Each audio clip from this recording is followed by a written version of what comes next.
So again, the movie nights are one of the many initiatives and activities that Marina was involved in, co-organized, and very well understood how she can be a support, how she can be a glue and a driving force in collective action. And I had the pleasure back in 2007 in the Netherlands when we got to know each other and started to work together. When she exactly also did that, thinking things through together, putting it in brilliant writing, but also supporting fragile constellations of collective action. So thank you, Marina, for your courage, for your affection, and for your comradeship. And we still going with this attitude and positionality. We continue to celebrate the life and work of Marina. She is with us today in our hearts, in our struggles and spirits. And thank you again, Danny, for inviting us to Marina's work and reminding us that her work is not strategically incomplete due to Marina's untimely death, but also radically open, that is changeable and unfinishable. And also herself was never tired to emphasize whatever we do it as many and as part of a bigger social context as well. And also this has been the work towards this conference, and at that point we take the time to give the credits and the appreciation and the thanks to all the people that worked for this conference. Yes, thank you. So the acknowledgement goes as follows. So once again, of course, repeating, thanks Danny and Roseanne for the incredible job and also the collaboration with us in organizing this conference. We thank our colleagues at the different departments for support, especially also the department, the Institute of Studies in Art and Art Education. We thank the moderators also for today, who are Alexei Kukuljevich and Amanda Holmes. Yesterday, Nana Heidenreich was moderating. The technicians and videographers, Fine Feinberg. We have Tatja Skirtlatze, and we have Thomas Mitterberg and Maximilian Meitz. The administration, yes, thank you.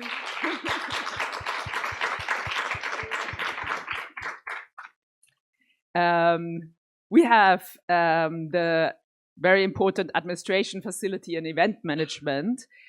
And here specifically Martina Drackschnitz, Alexandra Frank, and Shirley Thurner, and the student assistant from Angewandte and TU Graz, who tirelessly help again and again with refilling the water and making sure that everything is happening as it's happening. And we thank Meret Kaderas, James Elsey, Maria Cancic, Valentina Sandner, Edu, Anja Schossengeuer, and Ronja Wolf. Thanks a lot. And thanks a lot. One more? Yeah. Thanks a lot also to Rose and Emily, who did the design for the poster and the leaflet. Thank you. And also thanks a lot to the people that are doing the maintenance in this house and the cleaning, that we still have no names on the paper, but it's very important to mention them also.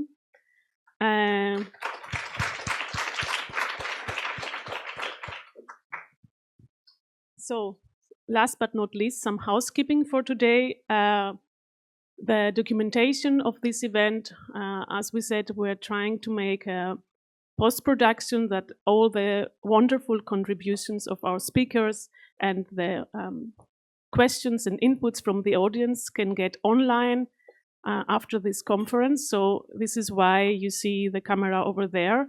The speakers are being filmed as well as the audience during the Q&A, not the whole day. And we have reserved this part of the auditorium, from my side, the left wing part. So this is not in the camera. For the people in the audience that don't feel comfortable to be recorded, you can pose your question. You will be audio recorded, but you will not be in the camera. And another request from our videographer, Tatja, if you feel comfortable to stand up while you pose your question, it's more visible in the documentation. So maybe you can consider also that. You can find the conference program outside, the leaflets. What else we have here? And tonight, tonight we're gonna have, after the program and the lunch break and the short break in between in the afternoon, we're gonna have the plenary discussion, the closing discussion of this fantastic conference. And this is gonna last around 1.5 hours. And the concept for that, which is a little bit impossible to wrap up all these 3 days, but we will do trial and error. And so we will invite all the speakers on the low stage here. We're gonna start with a short statement of each person that recaps or sharing a statement, filling a position, a question. What would you like to share, like all of the contributors? That would be around 2.5 minutes, and all should somehow pay attention that we don't extend so much the time for our colleagues. And immediately after that, that would be after 40 minutes apparently, we will open to the audience. So we will have a constructive, fruitful, amazing, uncanny discussion. I don't know how it will be. So feel very welcome to stay till late with us, and let's have a nice Friday, 31st, Walpurgi, a lot of witchery around. So have a nice day, and I hand the mic now to Amanda Holmes, who is going to moderate the next panel. Amanda Holmes is here assistant professor at the philosophy department and a very beloved colleague. So Amanda, please, the stage is yours.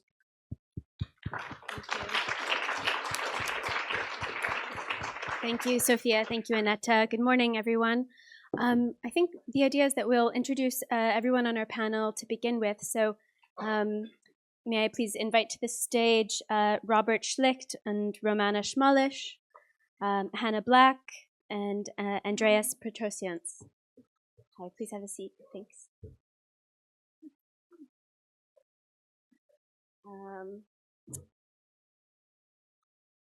Hi. Okay, so let me begin with Romana Schmalisch, an artist and filmmaker.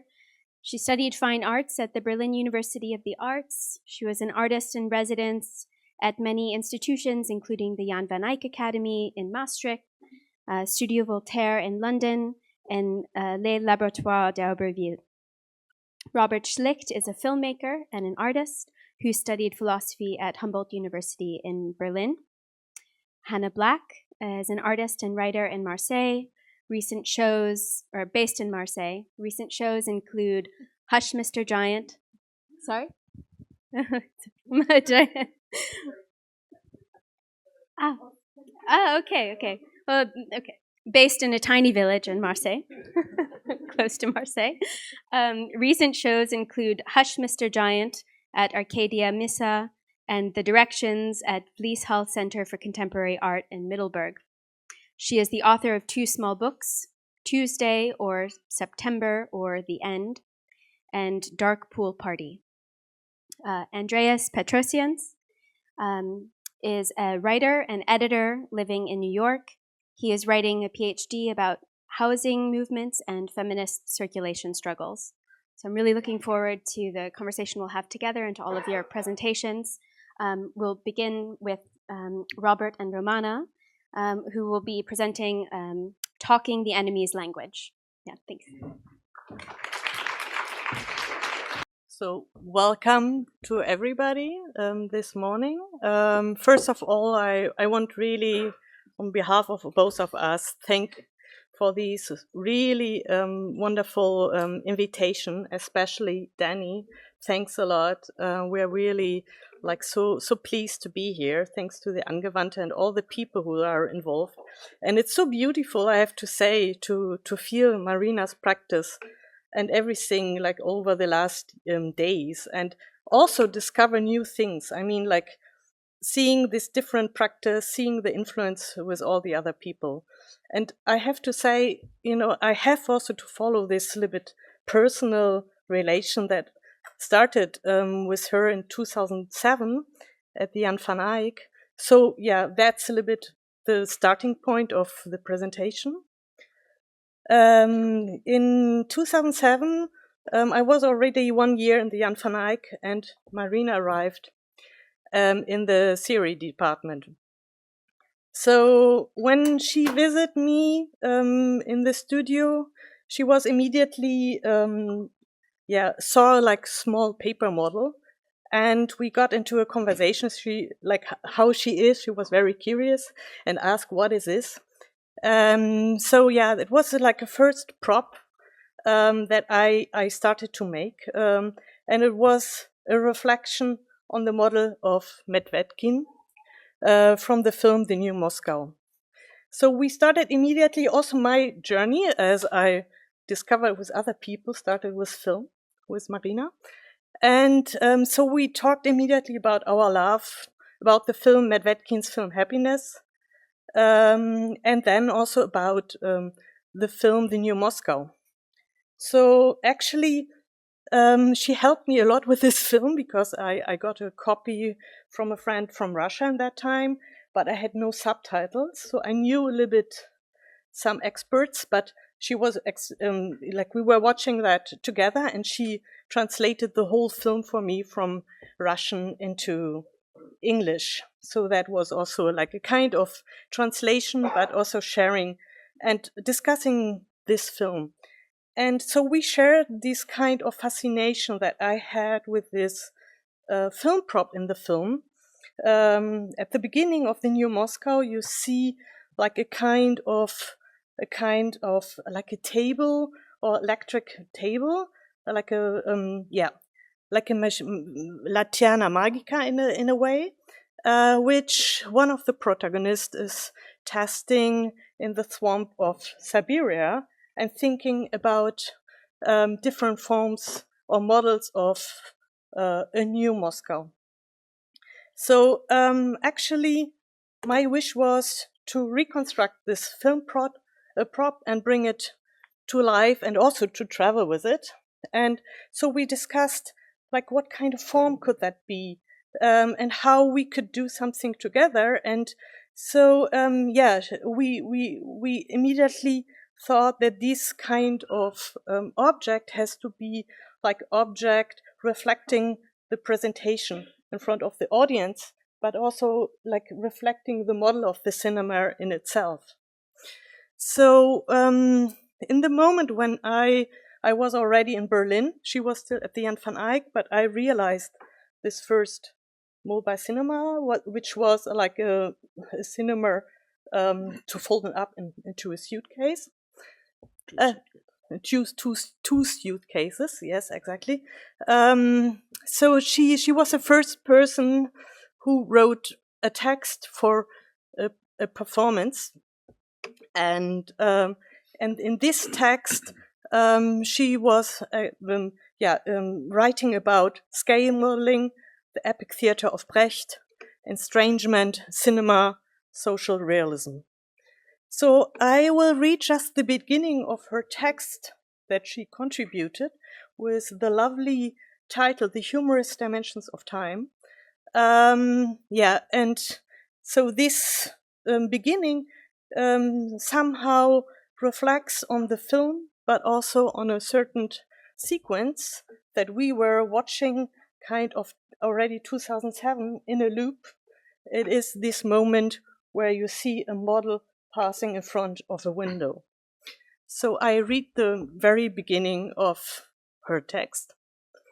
A radiant young engineer busies himself to the delight of onlookers in arranging and rearranging Lilliputian models of the city of Soviets in a small platform extending from a Petrossian art. Toy cranes dispose the buildings here and there. From inside, some of them, principal objections, ring out in tiny voices, "Help! Moscow, where are you going? God save us. They are moving houses like furniture these days." So the first chapter then that she's writing is called Model of as Ruins. And that was very interesting for me yesterday that I remember I heard this similar title from Marina. I don't know, was it the same or new ruins. So actually in 2008, when she wrote this text, she reflected here more not about fascism, but about like Stalinization and this kind of the shift from avant-garde to social realism, and how this model, or how these ladies were frightening about, about their own city and about the atmosphere. And on the other side, because I was going a little back and forth to Moscow, we discussed also a little bit the tendency that came up from Stalinist terror, still like that you could feel already in 2008 and 9. So yeah. So while she was writing this text, it's a little bit like a small personal footnote. I was living for some months in London with her, and because I couldn't find a place, I had a residency at that period. And I was completely amazed about or fascinated about her work, her way how she was constructing text and writing it on a paper. So maybe I talked already to Danny about that, so that she was making these kind of drawings or text, and actually was not following at all the paper in a normal way, but writing very, how to say, anarchic, how to say, anarchisch. Anarchic in a way. So the paper was not enough, or she played a lot around. So that's my thought a little bit about something that came up yesterday as well, of image or diagrams from Marina. After that, our collaboration and discussion then restarted in 2012 and 13. When we both started a project around labor and art. And it was a series first that was called the Choreography of Labor in Paris. So here it was a project where I started to think about the relation of dance and labor, especially.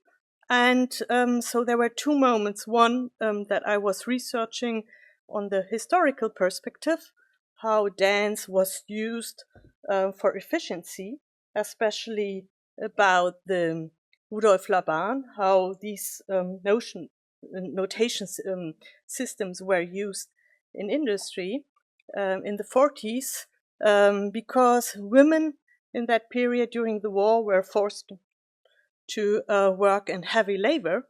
And so Laban brought into like a new system of exercises and analysis also to compensate this kind of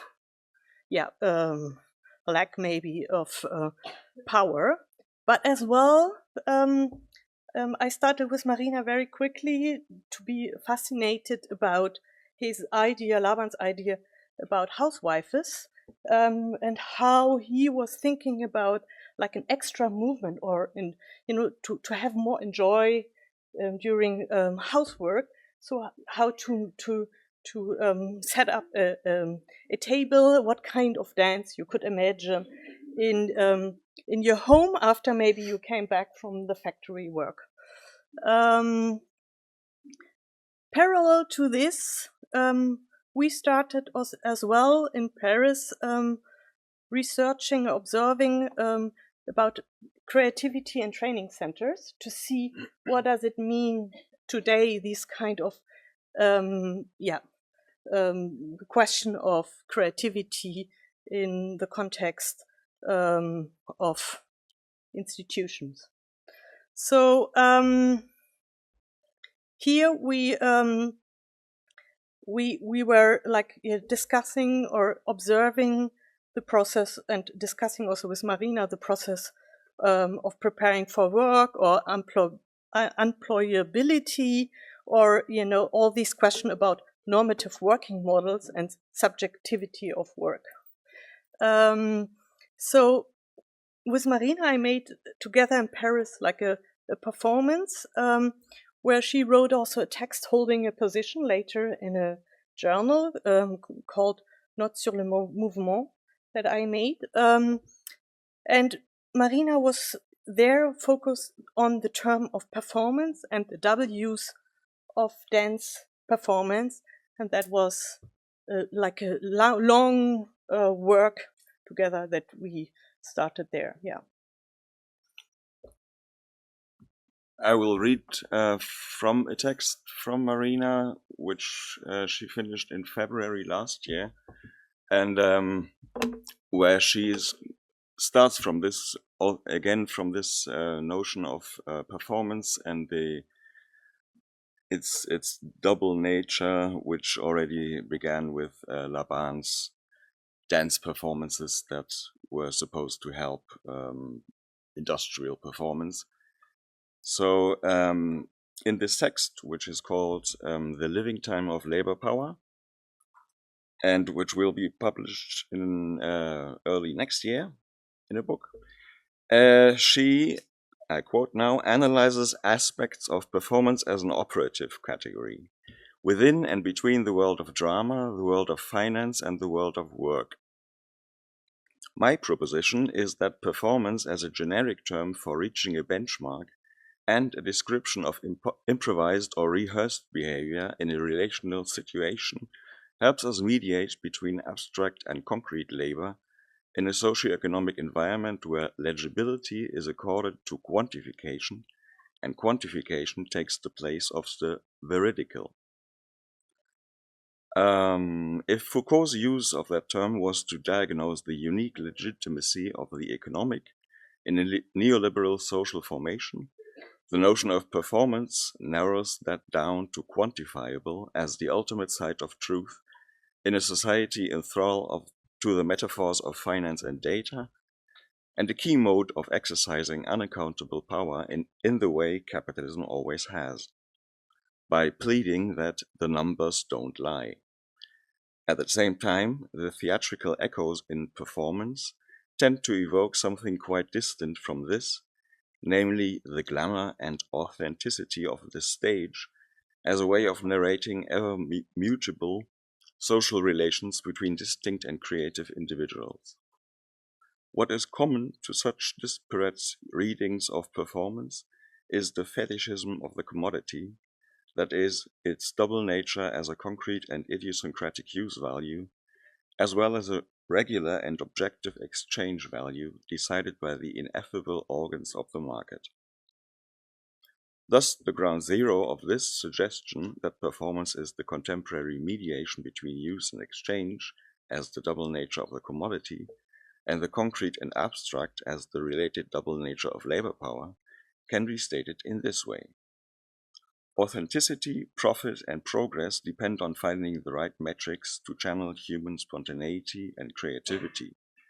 Performance in this way is both a certain ontology of contemporary life and a practical experience of management.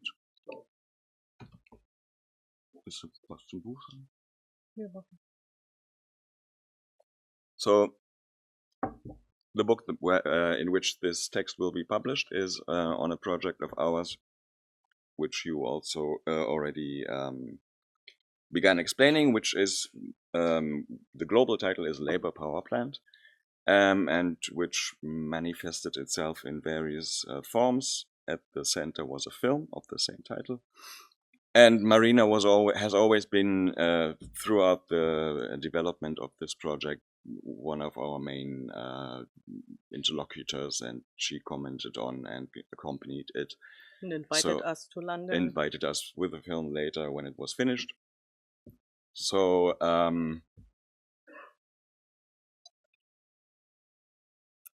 and yes, so this project was investigating the question, how do you actually learn to work? Or put in more general terms, how is labor power produced? And for that purpose, we didn't move houses, we built a house. So the labor power plant. Let's explain. Well, Marx's famous definition of labor power, succinct as it is, was expenditure of brain, muscle, nerves, and hand, which sounds quite physiological, but of course there are other components involved in labor power. We ask ourselves, or how would a factory that outputs labor power function? Or to use a term that Brecht used in a different context, what is exploitation if labor power is being exploited in the production process? So for that purpose, we invented this institution called Labor Power Plant, which takes in human beings and outputs human resources, transforms people into workers, and an institution that is composed of numerous departments where the different skills are taught that are of importance today, the so-called soft skills, where people are trained, and the success of this training is being evaluated using different methods, all of which we gathered in observations in job centers in the suburbs of Paris. So all of the courses that are being depicted in this film and in the accompanying projects are real courses, real methods that are being used in the unemployment industry, which a lot of people have a hard time believing us, but it's true. So we went into these job centers where people are being taught these skills, so that is where something dysfunctional is at work.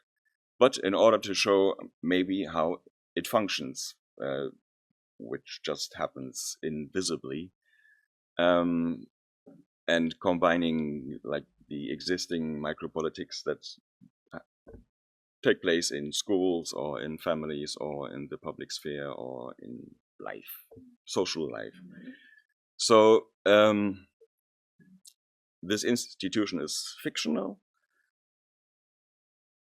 but only in a way that all these processes, all these micropolitics and everything is concentrated in one place. So in a way, maybe we could say we transformed the existing infrastructure of producing workers into an institution, a fictional one.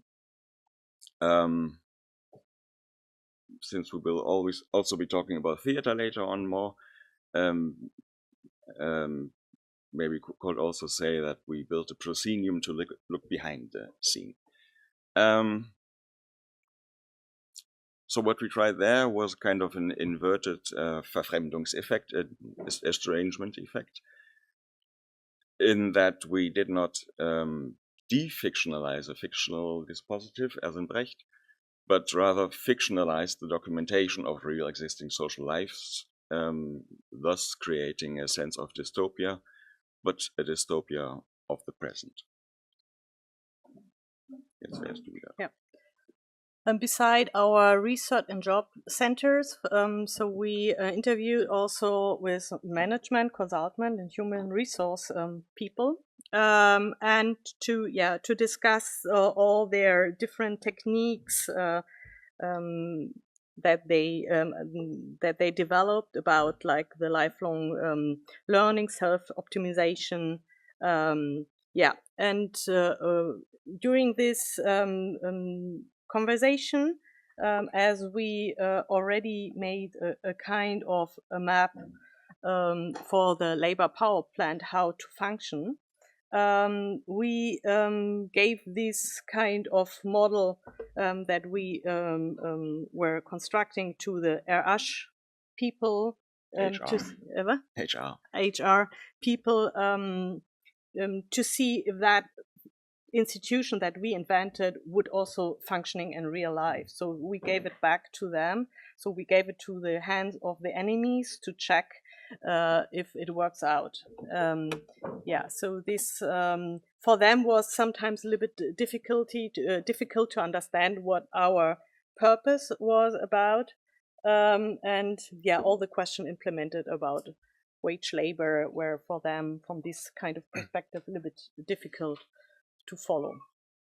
Filme laufen nicht. So the videos are not working, but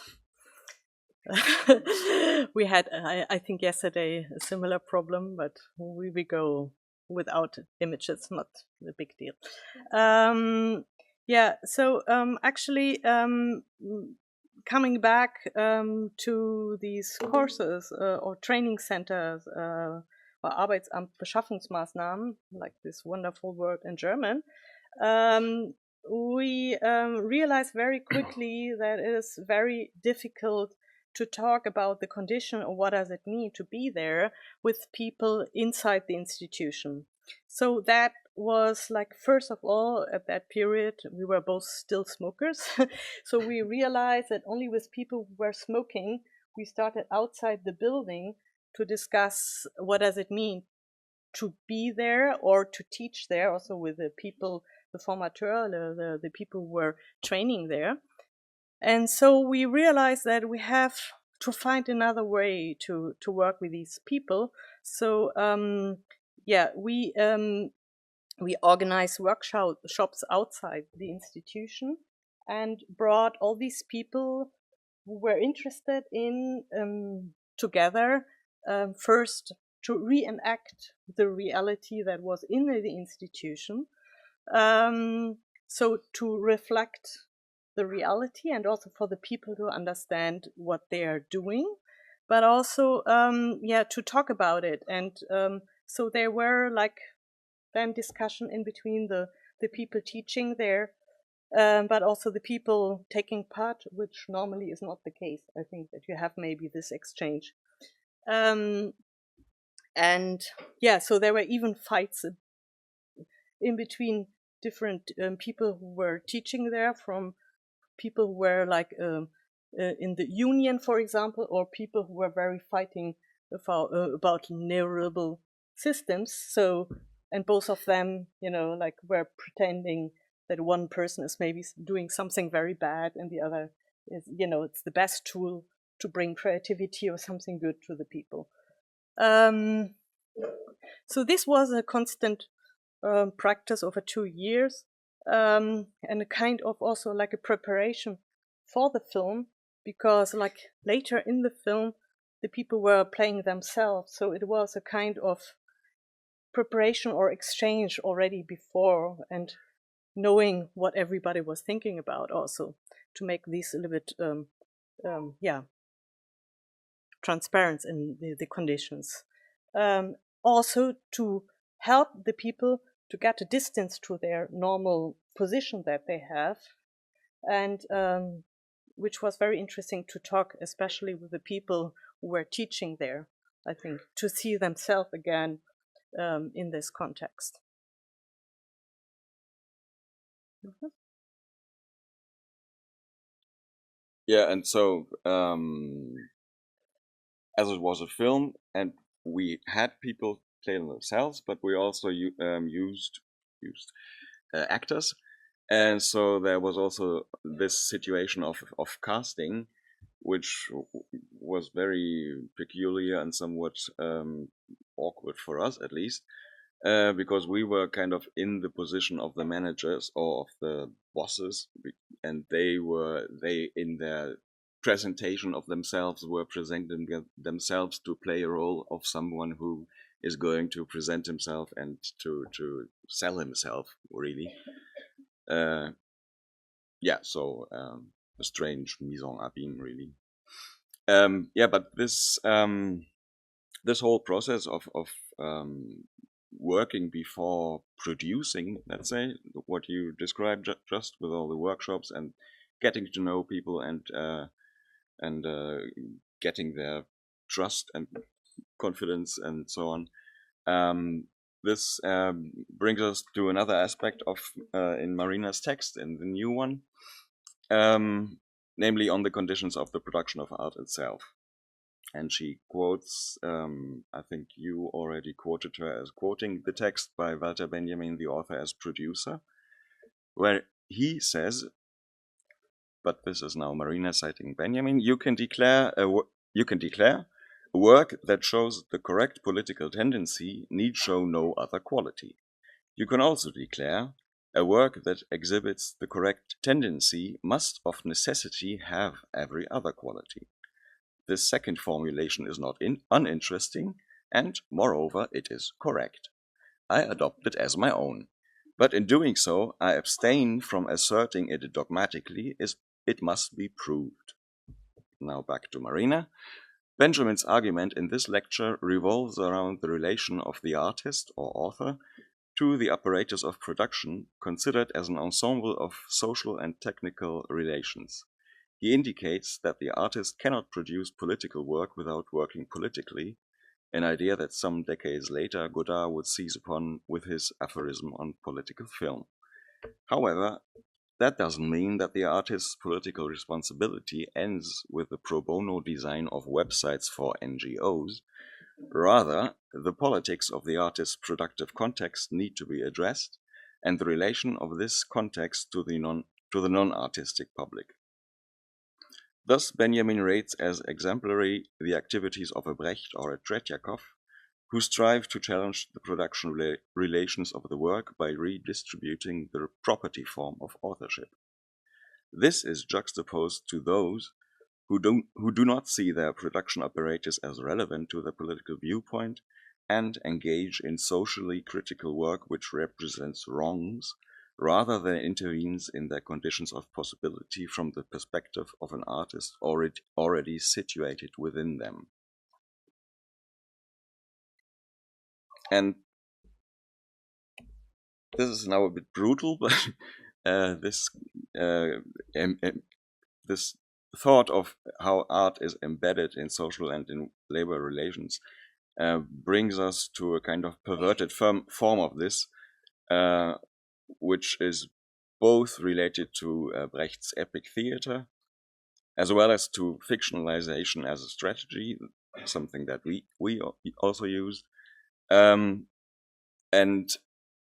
which we encountered while doing our field research in France. And this is the théâtre d'entreprise, business theater. So,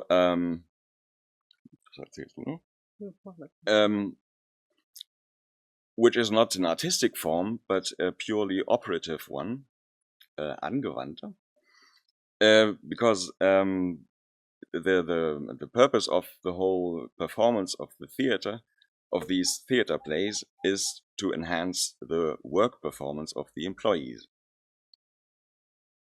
and is used by the management of companies to.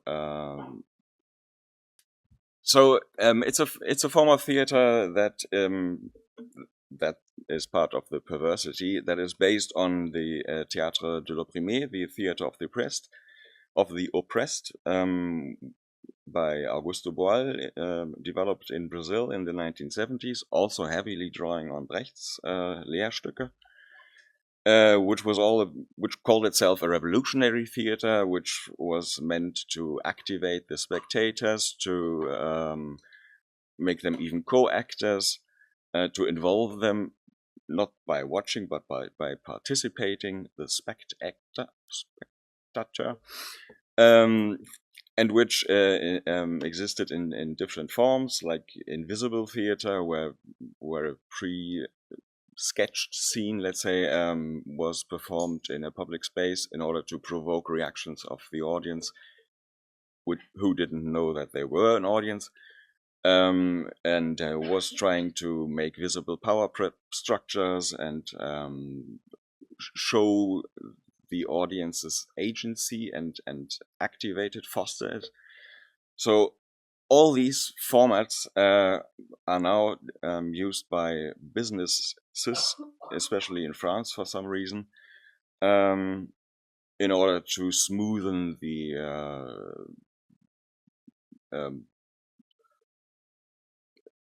the labor processes going on there, and in order to increase profits. Marina writes about this form of business theater. It's in the lacuna between spontaneity and assessment that are both associated with the category of performance that a development like business theater can emerge. The reason for that is that theater injects an element of contingency and reflexivity into a workplace situation. You could even say it alienates the alienation of everyday working relations. So while there is a strong element of performativity in everyday working relations, it is naturalized and domesticated, while the surplus alienation of the theatrical scenario is supposed to denaturalize it, expose it as something anomalous and thus changeable. But of course, that's an anti-authoritarian dynamic that the commissioned and obligatory character of business theater sits very oddly within, no less than its intention to reconcile workplace tensions rather than exacerbate them. As such, you could say it is a strike-breaking tool in actuality or in potentiality par excellence. I think like maybe one thing that we started also this conversation was this kind of question of appropriation of these politic tools and how to reappropriate, or what kind of possibilities are there to reappropriate something. And that was very sad that we had not enough time to develop and discuss, but like maybe to end here and maybe to discuss later on as well. So we give the end of Marina's text where she thinks about the possibilities of reappropriation. Yes. Yeah, so this will be the last words now, which are also is also the end of Marina's text. The psychosocial genealogy of gaps, ruptures, and effective moments of intolerability is very much overlooked in most of the critical, political, scientific, and sociological analysis of the workplace, which is a grave mistake and also an emblem of the separation of subject and object in those pursuits. We need to understand, as much for our own sake as for any epistemological or political goal, what makes anyone move from passivity to activity, or better, from acceptance to rejection. It is the most important thing there is, the source of any movement for transformation and the solidarities that are kindled in it, and the moment of reappropriation is inextricable from that shift. What is the real subject of reappropriation? There can only be one possible answer to this: lifetime, the living time of labor power. Thank you.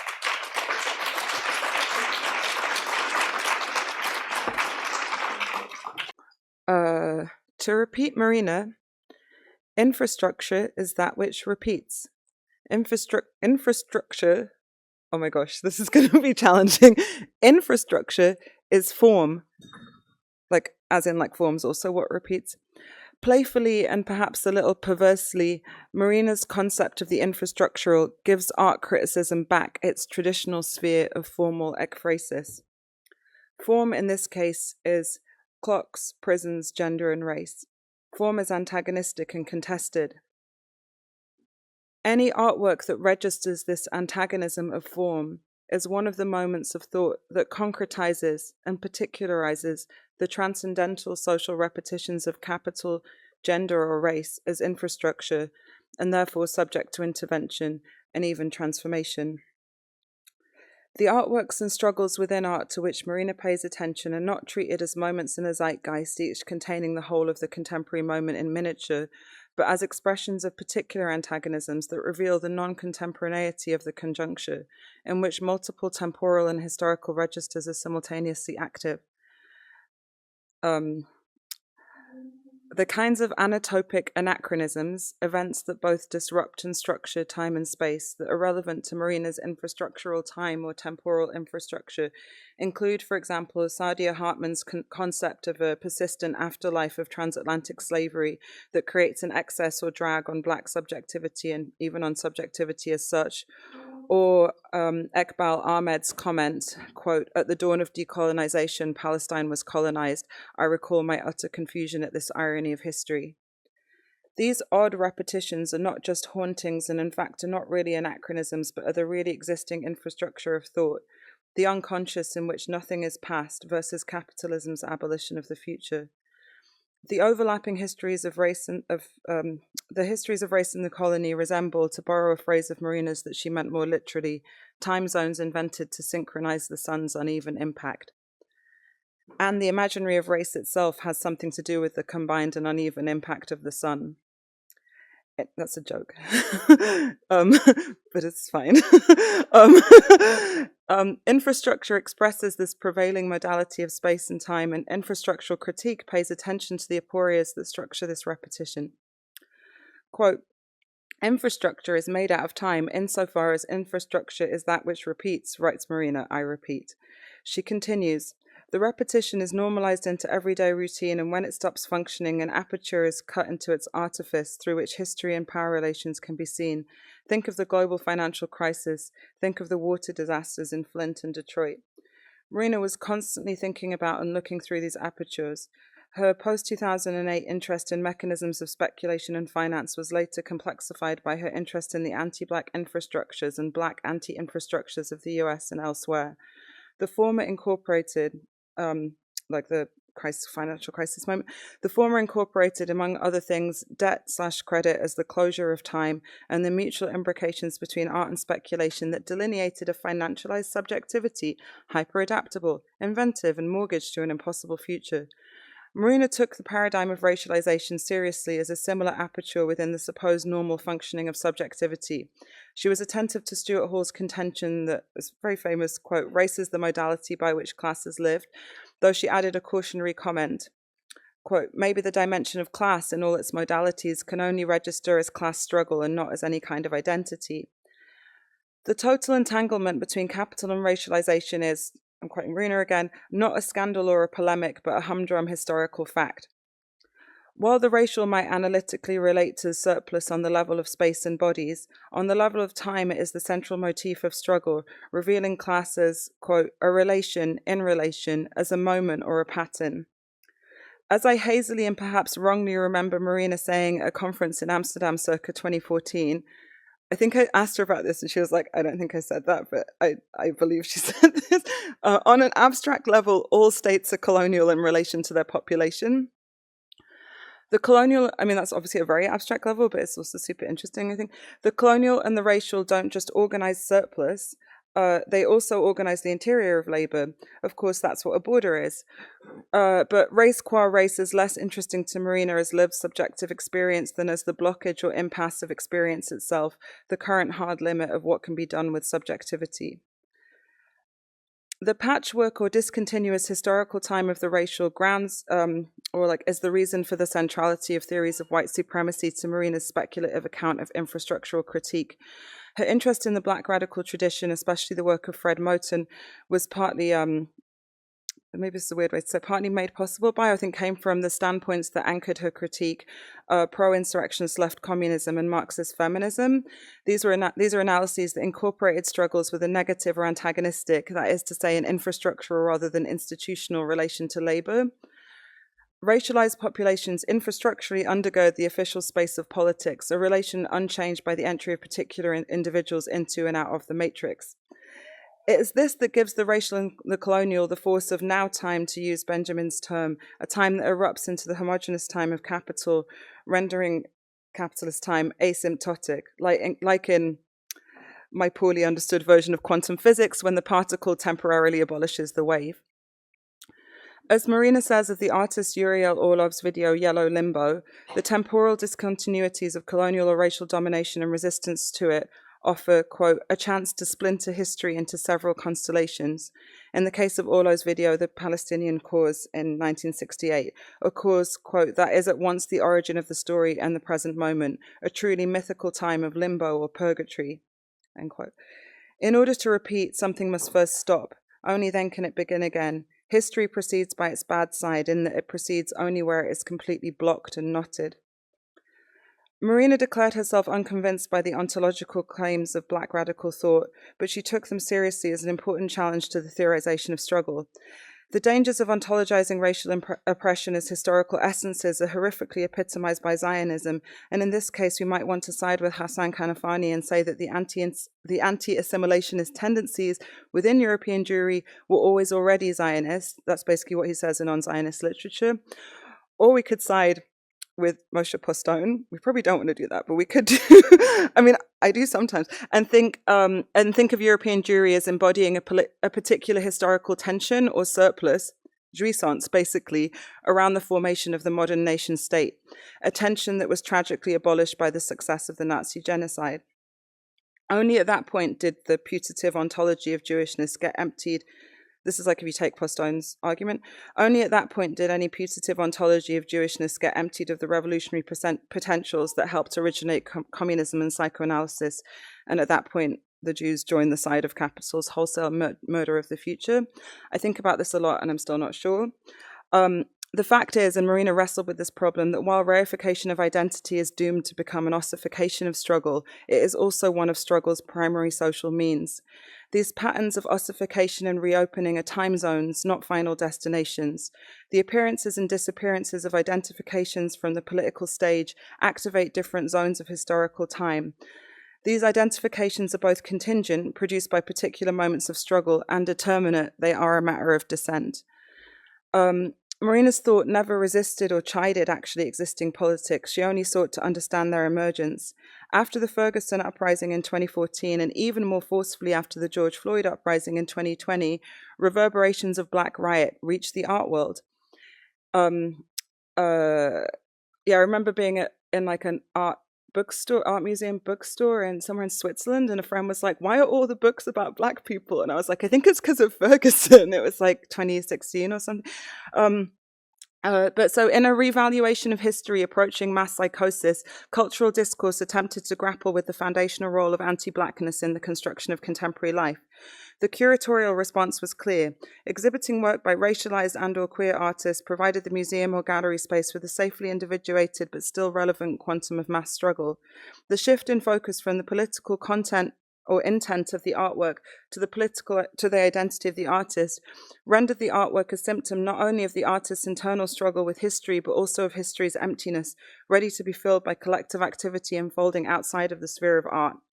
This was an important aspect of and inspiration for Marina's theorization of the shift from institutional to infrastructural critique, I think. According to woke art discourse, I'm using the word woke as a playful shorthand, not as a joke or criticism, the art institution is always already ethically bankrupt in its relation to Blackness, indigeneity, and so on. The goal was therefore the goal of like peak woke was therefore to constructively demean the art institution, treating it as a distinctly non-autonomous store of values ripe for redistribution. At the bad end of woke, this became entirely conflated with the amoral assertion that the artist must eat, reified into the narrow politics of representative success for tokenized individual Black and brown artists. But Marina took seriously how woke art discourse opened up space for the infrastructural.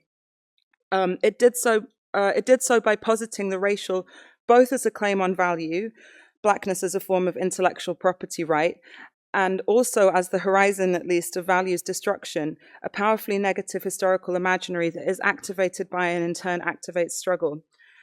The obvious political regressions of the first aspect, i.e. the expanded claims on art value, might be depressing, but they also bear a probably non-coincidental resemblance to the political limits of redistributive social democracy in the West, where the revenue from socially progressive tax codes at home funds experimental bombs and torture elsewhere, undermining any presumed moral arc of domestic or, dare I say, national socialism.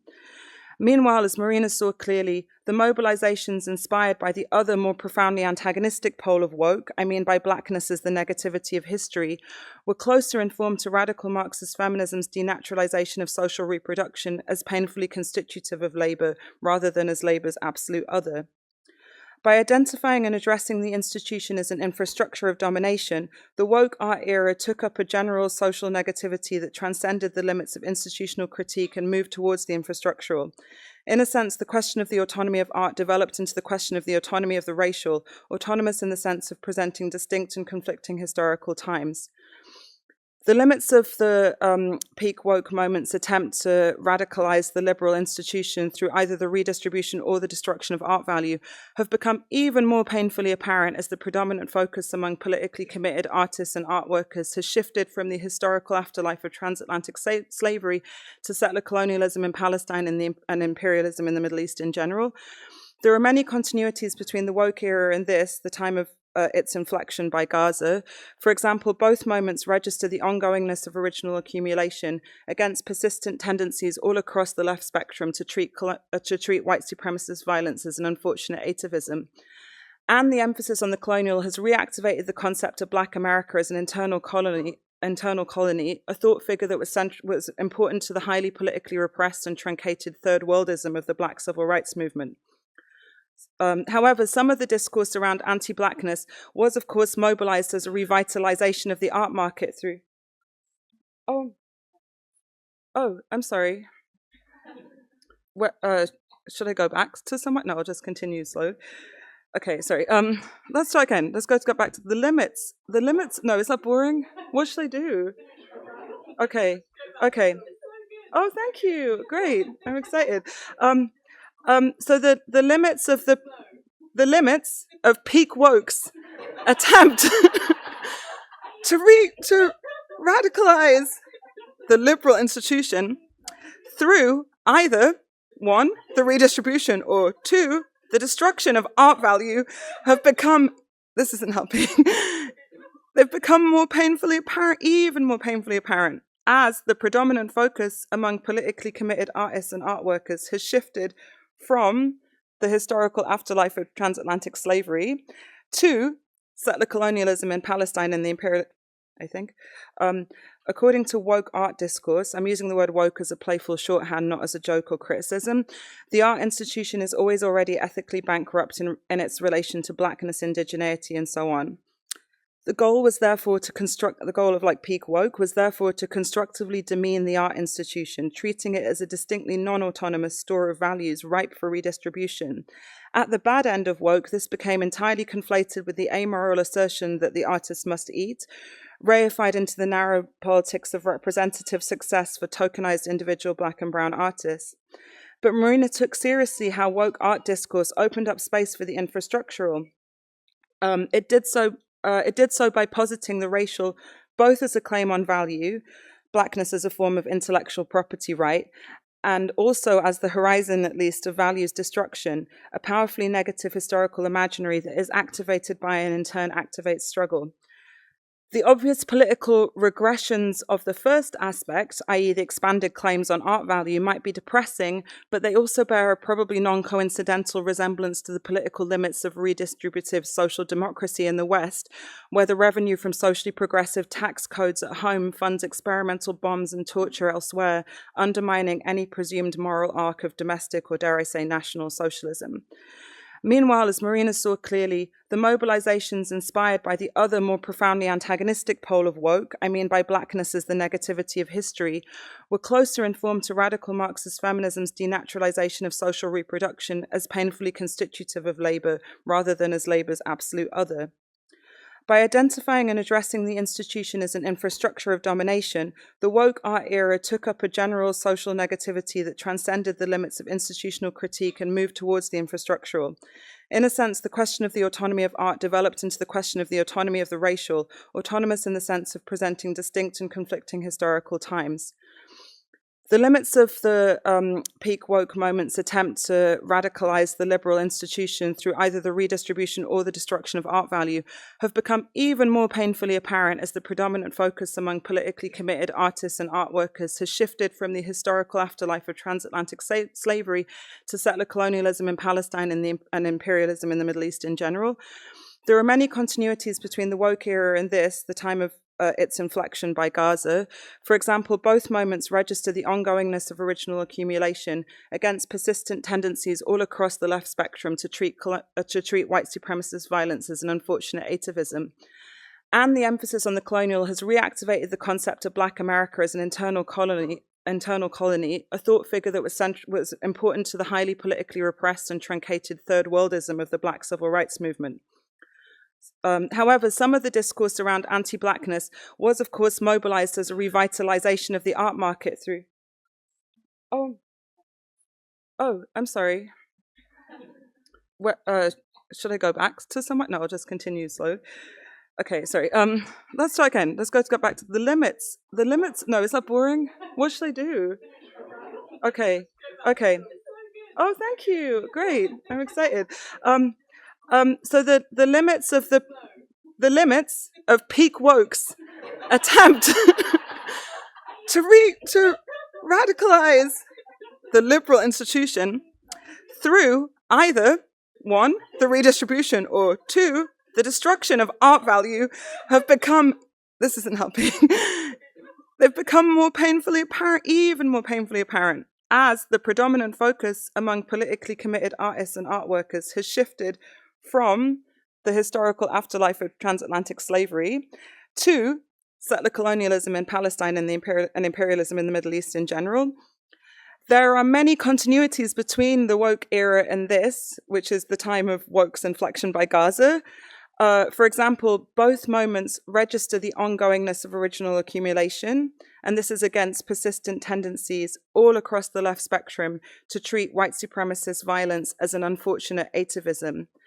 And, also good, the emphasis on the colonial, which is kind of new, and has reactivated the concept of Black America as an internal colony. And this was a thought figure that was important to the highly politically repressed and truncated third worldism of the Black civil rights movement. Basically what was happening before all the assassinations, kind of, when everyone was like, hey, like, let's hang out with the Maoists. And they were like, okay, we're going to have to kill you now. So that's kind of come back in a really interesting, I think that's the potential of this moment is that kind of, anyway. However, some of the discourse around anti-Blackness, like the woke discourse, was obviously mobilized as a revitalization of the art market through the injection of fresh Black outsiders. This magic trick cannot be performed for the Palestinian cause, or at least not yet. The politics of the latter, of the question of Palestine, are in direct conflict with state institutions and laws, a situation that reveals the homogeneity and continuity of colonial law everywhere from the settler colonies to their administrative centers, or their support centers. Everywhere, the law defends the colony in order to defend value itself. The Palestinian cause has pushed to breaking point the vestigial autonomy of art and the attendant autonomy of the racial. The whole matrix has reached some kind of apotheosis, with a majority of art institutions implicitly or explicitly revoking the radicalism of the woke era and choosing to side with the colony. This new era has also inverted the prevailing ethic, kind of inverted, that might be too strong, but has changed the prevailing ethics of the image. The Black movement benefited at first from the wide circulation of devastating images of violence, a dissemination of lynching images that provoked a variety of responses. Against liberal demands for a proliferation of police images via body cams, radicals problematized the public's willingness to consume images of Black people dying violent deaths, and placed this willingness within the history of lynching as spectacle. This popular critique saw the lynching spectacle as a white performance demarcating the outline of the human as by definition non-Black. In the art sphere, the Black uprising registered as a block on the free circulation of the lynching image, sabotaging the comfortable delineation of whiteness. The situation of the image is very different when it comes to the Palestinian struggle. In this case, Palestinian journalists have worked to convey images of Zionist brutality and Palestinian resistance, a historic effort that, alongside the heroism of the armed resistance, has contributed to a renewal of the national cause, even as the Zionist state commits open genocide. Quote, "The cameras will not be extinguished. We will chase the image everywhere," as Ez al-Masri, the brother of the martyred photojournalist Hossam al-Masri, put it. The differences between these two relations to the image have to do with a multitude of factors, including, I think, Palestine's contingent entanglement with the Holocaust industry and the Holocaust industry's reification of white suffering, and, of course, the relative difference between anti-Palestinian and anti-Black racism. The most trenchant claims of Afro-pessimism are not a matter of degree of suffering, but of the psychic infrastructure of race and its limitations on solidarity. However, in the end, clearly the political impact of the images produced by the first live stream genocide is indexed to the genius of the Palestinian resistance. The former cannot do more than the latter. And the same is true of the Black image or non-image. The defeat of the 2020 George Floyd uprising temporarily paused the development of this particular set of political meanings, but the wound might become generally available again in future and teach us new things. Of course, no one wants to have a generally available wound. That's why the entire legible space of politics should be treated with a kind of contempt or even horror, a contempt that Marina kept in play as humor, kept in play literally as play. It's the racial infrastructure of time that makes wounds eloquent, a miracle that remains possible as long as a history is remembered by more than one person. Anyway, this hypothesis about the future is just another reason to lament Marina's absence.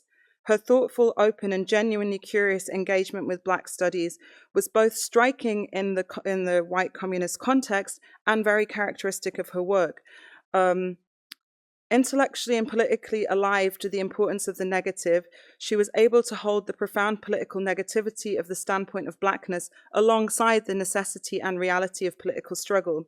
She treated the fact of anti-Blackness not as a referendum on the possibility of struggle or an aberration to be scolded out of existence, but as a description of struggle's basic conditions. As Kerstin Stackemeyer put it, in Marina's methodology, nothing is dropped, nothing can be dropped. All is both cutting tool and glue of our seismic struggles in real abstractions tectonics. End quote. Marina's theoretical ethics posit the simultaneity of all aspects of collective history. To quote her essay on her essay on her own methodology, the missing chapter, she called it, of her book on speculation, quote, "The speculative proposition constantly poses and withdraws meaning, but all the withdrawn meanings pile up, probably in an ungainly fashion, and their interactions are unforeseeable." End quote. This resembles an unconscious of struggle in which, to quote Freud, hello Vienna, you might have heard of him, I don't know. So this resembles an unconscious of struggle in which, to quote Freud, nothing that has once come into existence will have passed away, and all the earlier phases of development continue to exist alongside the latest one. End quote. The unconscious does not subjectively experience the passage of time, but let's remember neither does a clock. Time is movement bound to repeat itself. History splintered into constellations, to use Marina's phrase again. In his seminar on the ethics of psychoanalysis, Lacan describes constellations splintering into history at the origins of what he calls the structuralization of reality, i.e. science. This is a long quote from Lacan. The function of stars in the delirious system of Schreber shows us, just like a compass, the polar star of the relation of man to the real. So like Schreber was obsessed with stars, and Lacan is like, this is going to reveal something about how man relates to the real. The history of science makes something similar seem plausible. Isn't it strange that it was paradoxical even, that it was the observations of shepherds and Mediterranean sailors of the return to the same place of an object that might seem to interest human experience least, namely a star, that revealed to the farmer when he should sow his seeds?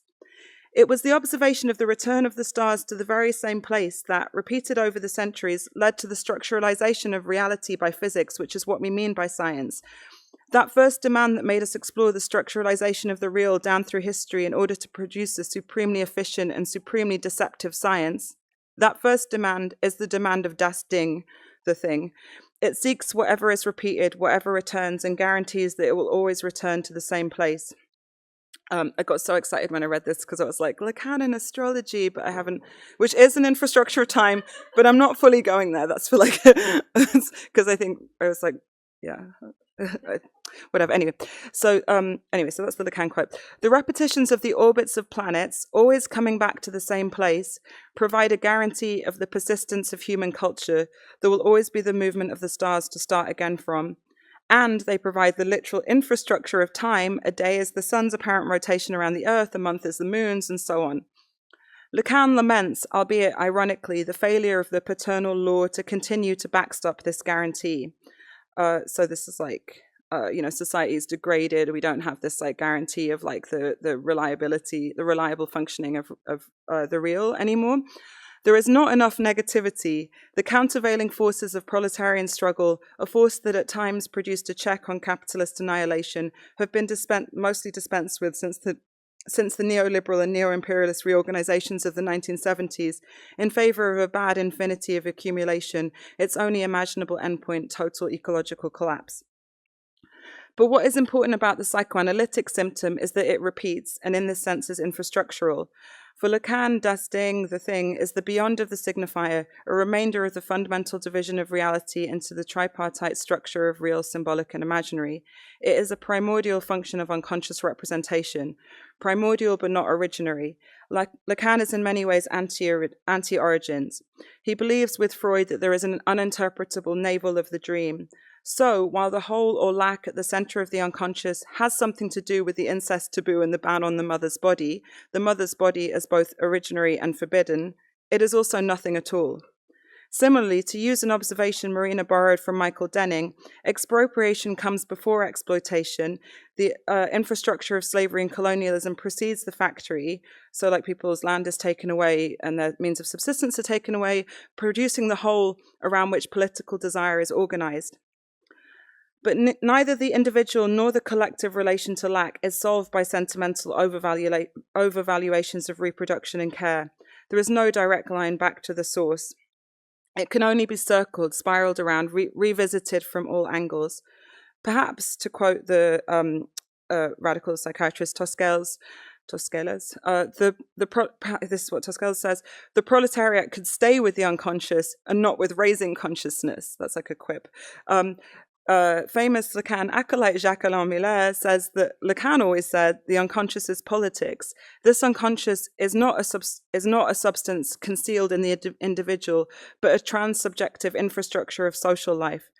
Despite and because of the unconscious's refusal to accept the objective facts on the ground regarding Despite and because of the refusal of the unconscious to accept the objective facts on the ground regarding the impossibility of desire, that whatever and whoever is gone, that the cake cannot be both held and eaten, that our enemies are triumphant. The unconscious is the means by which the very possibility of the social reproduces itself over and over again in each irreplaceable and singular human individual. That's the end. Thanks.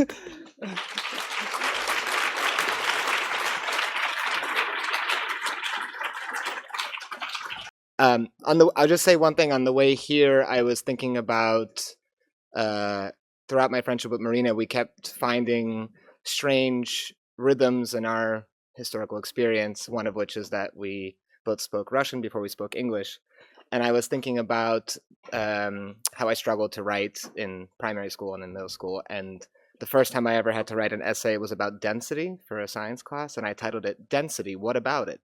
So I think that could be a good title for this conference, Infrastructural Critique. What about it?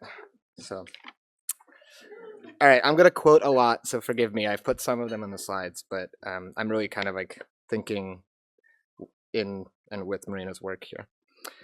So during the early months of the COVID pandemic, Marina wrote me, quote, "We're all in some kind of vortex, general, differential, and particular, and scrabbling around its constantly whirling walls." End quote. So this is a vortex that is both concrete and abstract, in which the streams of water, air, or forces that make up the torrential boundaries also spread its form of enclosure out into an ever-growing field, into the voids or the gaps that crop up to withstand it. And yet, I think there's more to this phrasing than just a good speculative fiction description of the confusing moments of early COVID, the enlivening emergence of the George Floyd rebellions and other riotous expressions around the world, and the deafening counterinsurgent response which continues to develop in its present fascistic expressions. But what connects the different constituent eddies of this vortex, which produce the conditions of impossibility? What is this vortex if not the mystified form of appearance of the infrastructure? That is, in this instance, the reproduction of the relations of reproduction united into one totality. In other words, the vortex, the infrastructure of constituent infrastructures, presents both the conditions for enriching the existing terms of order and accumulation and for its potential destitution. To swim against the vortex, to infrastructurally critique, we reappropriate some of its elements, discard most of them, and refashion new non-constituting powers, but all without creating our own totalizing torrential currents. As Danny said on Wednesday, the language used for overcoming must be overcome. Negation as transformation away from the vortex's modes of mediation. So the quote that keeps coming up, in my approach, writes Marina, attention to infrastructure is inseparable from the attempt to develop a materialist theory of conditions. So I've been turning to Marina's work lately to think through two questions, which are kind of up here, but I might have edited them a bit. Can the opposition between abolition and realization, destruction and creation, in other words, be sidestepped from the perspective of the infrastructure? In other words, how do we give shape to speculative processes from a material understanding of the pair's dialectical relationship? Indeed, speculative processes are always already those that contain both identity and non-identity. What are the imperatives of scale that make it so captivating, so corrosive, and so ostensibly tantalizing? This is an impoverished phrasing of a brilliant question that Marina asked Jose Rosales and myself in response to the conversation we convened on the topic of looting, which I'll try to get to later. Today, I'd like to focus on a temporal reading of scale, rather than the spatial one that I typically focus on in my work on urban rebellions. Confronting the question of scale from the perspective of time, infinite forks between a communist horizon or a future made destitute not by our own hands, provides a way for concretizing modalities of abolition that resist scale as an empirical principle and as an organizational framework. Thus, the question, finally, do material expressions of rebellion prefigure a future as they cut into the infrastructure? More precisely, how are the grammars and modalities of circulation struggles translated in time, especially into a speculative future after the abolition of exchange and surplus value as mediating forms of alienation? And sorry, perhaps this is already biting off more than I can or should chew, but I'd like to revisit both of those questions today in the interest of cautiously considering a third. So, Marina and I both loved Meryl Laderman-Euclid's line from the Maintenance Art Manifesto, after the revolution, who's going to pick up the garbage on Monday morning? So sticking with time and prefiguration and emergence and the reproduction of reproduction, how can we conceptualize the emergence of a revolutionary infrastructure from the specific perspective of the circulation struggle, which may be, in fact, the only perspective?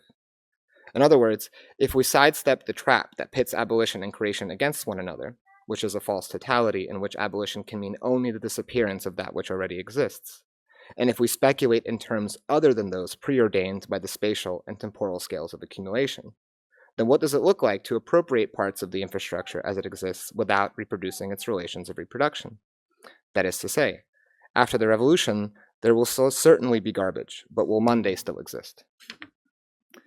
So this question leads to others. How is it that we can conceive of struggles over price, whether the price of consumer goods or those peculiar commodities that appear as the wage or as rent or as debt, as reproductive struggles, without A, rendering them just a particular appearance of struggles at sites of consumption, B, revalorizing, sorry for the formality, revalorizing the commodities which are reappropriated or repriced during the course of struggle, or C, abstracting concrete relations produced by racialized gendered capitalism into a sphere of reproduction that seeds the infrastructural forest for the institutional tree. As Joshua Clover said, people struggle where they are. And I think this is doubly true.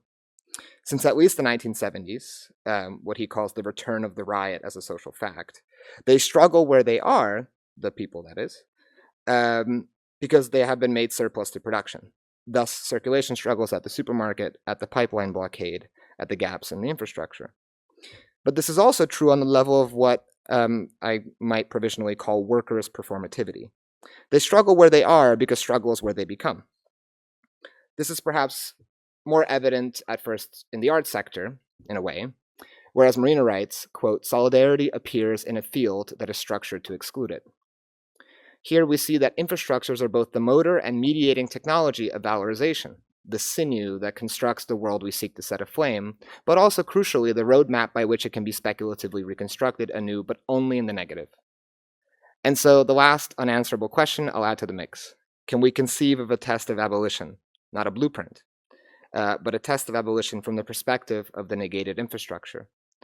That is to say, I, like Danny, am also trying to think about how infrastructural critique moves, or rather, how it abolishes as it moves, or rotates, or returns.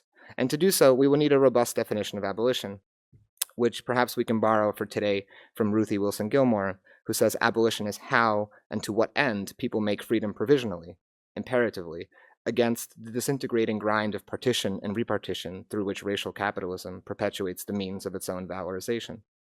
So like infrastructural critique, abolition is a negation, but also a means of provisional rearticulation. So I want to look, this is just a joke. To start, I want to look at how speculation as a mode of production and infrastructural critique are complementary projects.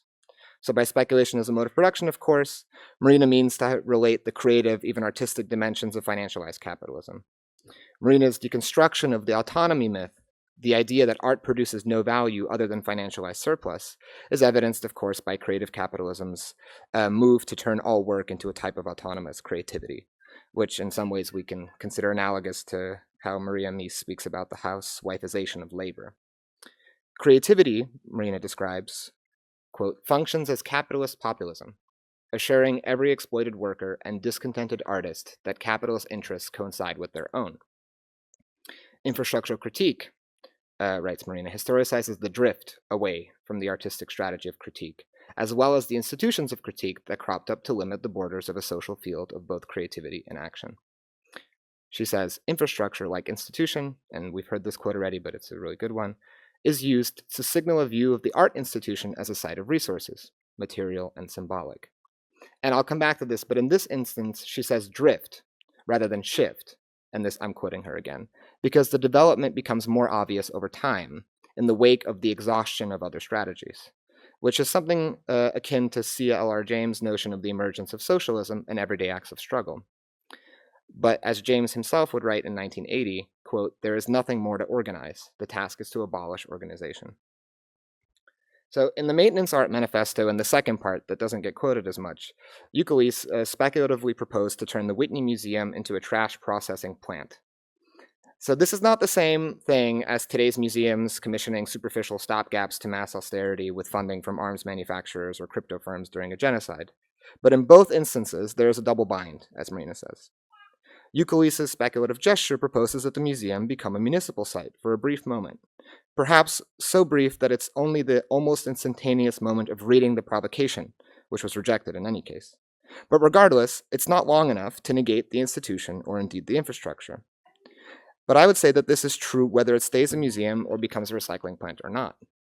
What's missing here is the collective popular rebellion, or even just the collective decision-making framework that would do so, actively negate it, that is. On the other hand, as many have historicized, the drift, again, towards creating popular tools of survival during the introduction of neoliberal austerity can also be read as self-defeating.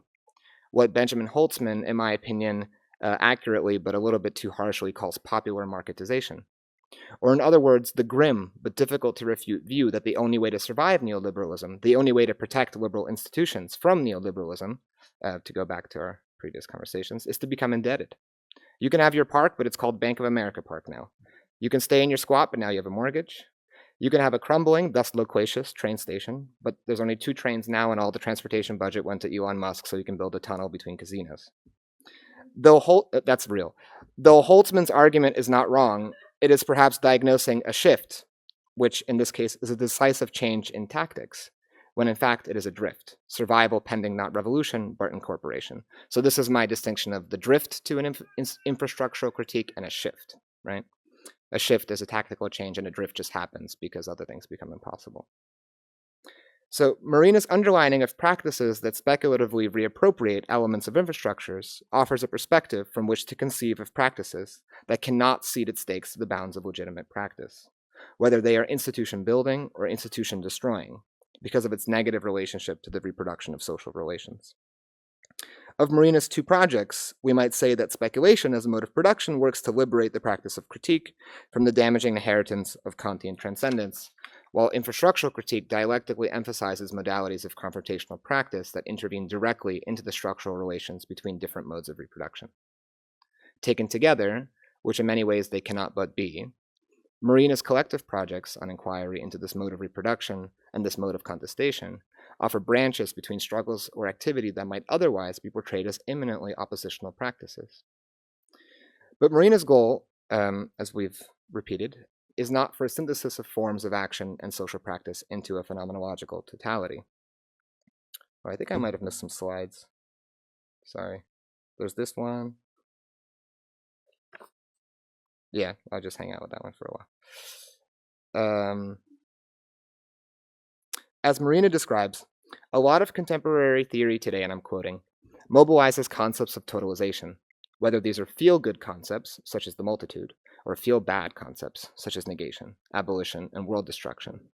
The role of infrastructural critique in an optimistic reading is to put these concepts in motion, to make them speculative rather than totalizing. Hence, wildcat the totality rather than DIY a new totality, strike MoMA rather than reform MoMA. Again, as Marina says of the art sector, quote, solidarity appears in a field that is structured to exclude it. Or as Fred Moten put it to me when describing institutions like the MoMA, and I'm paraphrasing, they try so hard to figure out how to keep people out who don't want to go there anyway. So here, the question of abolition, i.e. the abolition of the institution specifically, is shown to be completely incomplete when conceived solely around the subject or object of abolition. So Marina says, perhaps just liberation rather than abolition. The global movement to stop the genocide in Gaza is the crystallization, I think, of such a perspective. The target that's taken by Palestinian activists, freedom farmers in the West Bank, journalists, university encampments, international humanitarian organizations, cultural boycotts, and so on, is not just one state or group of states, nor just an array of arms producers, but the entire terms of order that guarantee the continuation of the genocide, contrary both to mass popular protest and international law. Movements the world over have been revitalized in their internationalist militancy by attending to the front lines of the struggle of Palestinians, relating to what Hannah was talking about. Because the question of liberation takes center stage, regardless of the specific tactics at play, because all levels of the infrastructural death machine are involved in reproducing the violence, at the concrete and superstructural levels, a totality.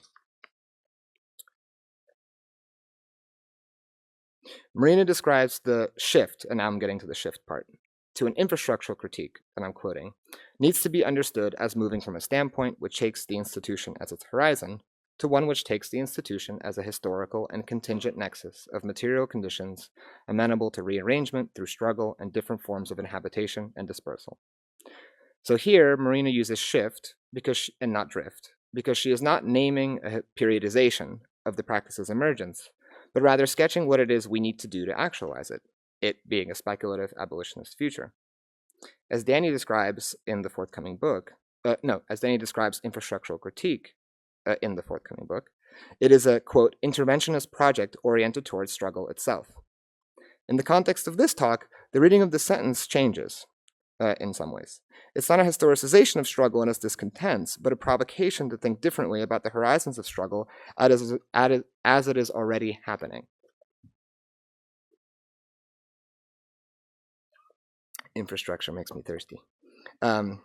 This is precisely why I think Marina's work offers a profoundly generative addition to theories of class composition, and that in Marina's work, like in autonomous feminism's emphasis on social reproductive labor, critical practices, like struggle, are shown to be governed and co-constitutive with the capitalist division of labor in the so-called social factory, and thus are also determinant of its development.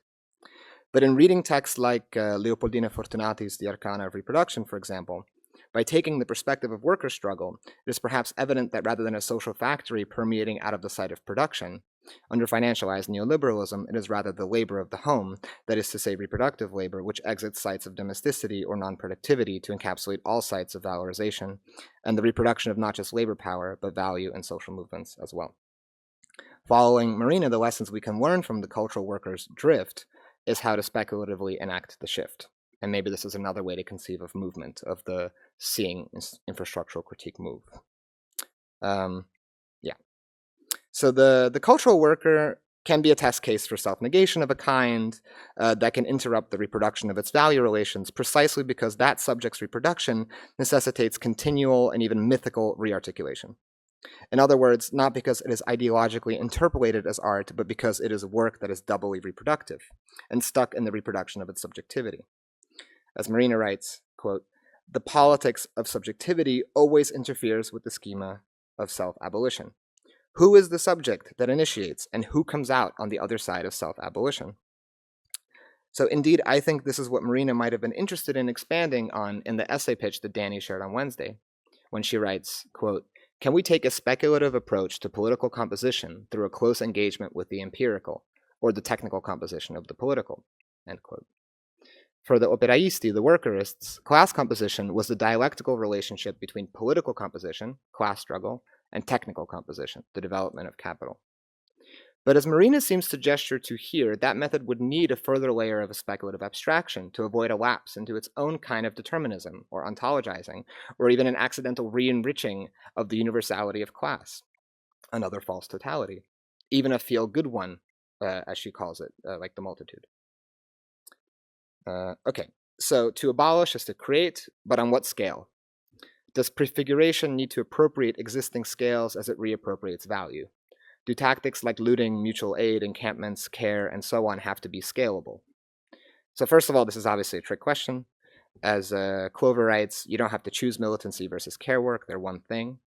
Or as Valeria Graziano, Marcel Mars, and Tomislav Medak write in their recent book Pirate Care, examples of action like the flotillas trying to break the genocidal siege on Gaza, hacking patented medicines and distributing instructions about how to produce them autonomously, and providing life-saving nourishment for migrants traversing ever more fascistic border regimes can indeed, they say, prefigure alternatives. The book pushes for the repoliticization of care as a militant framework, pointing to those, and they point to those who they say are, quote, compelled to transgress rules and laws that deny life. With that said, how do such practices prefigure a speculative future in which those rules no longer reign? And will they inevitably take the infrastructural shell of the old into the new horizon? Like Marina's question about self-abolition, what kind of care is passing through the abolitionist portal?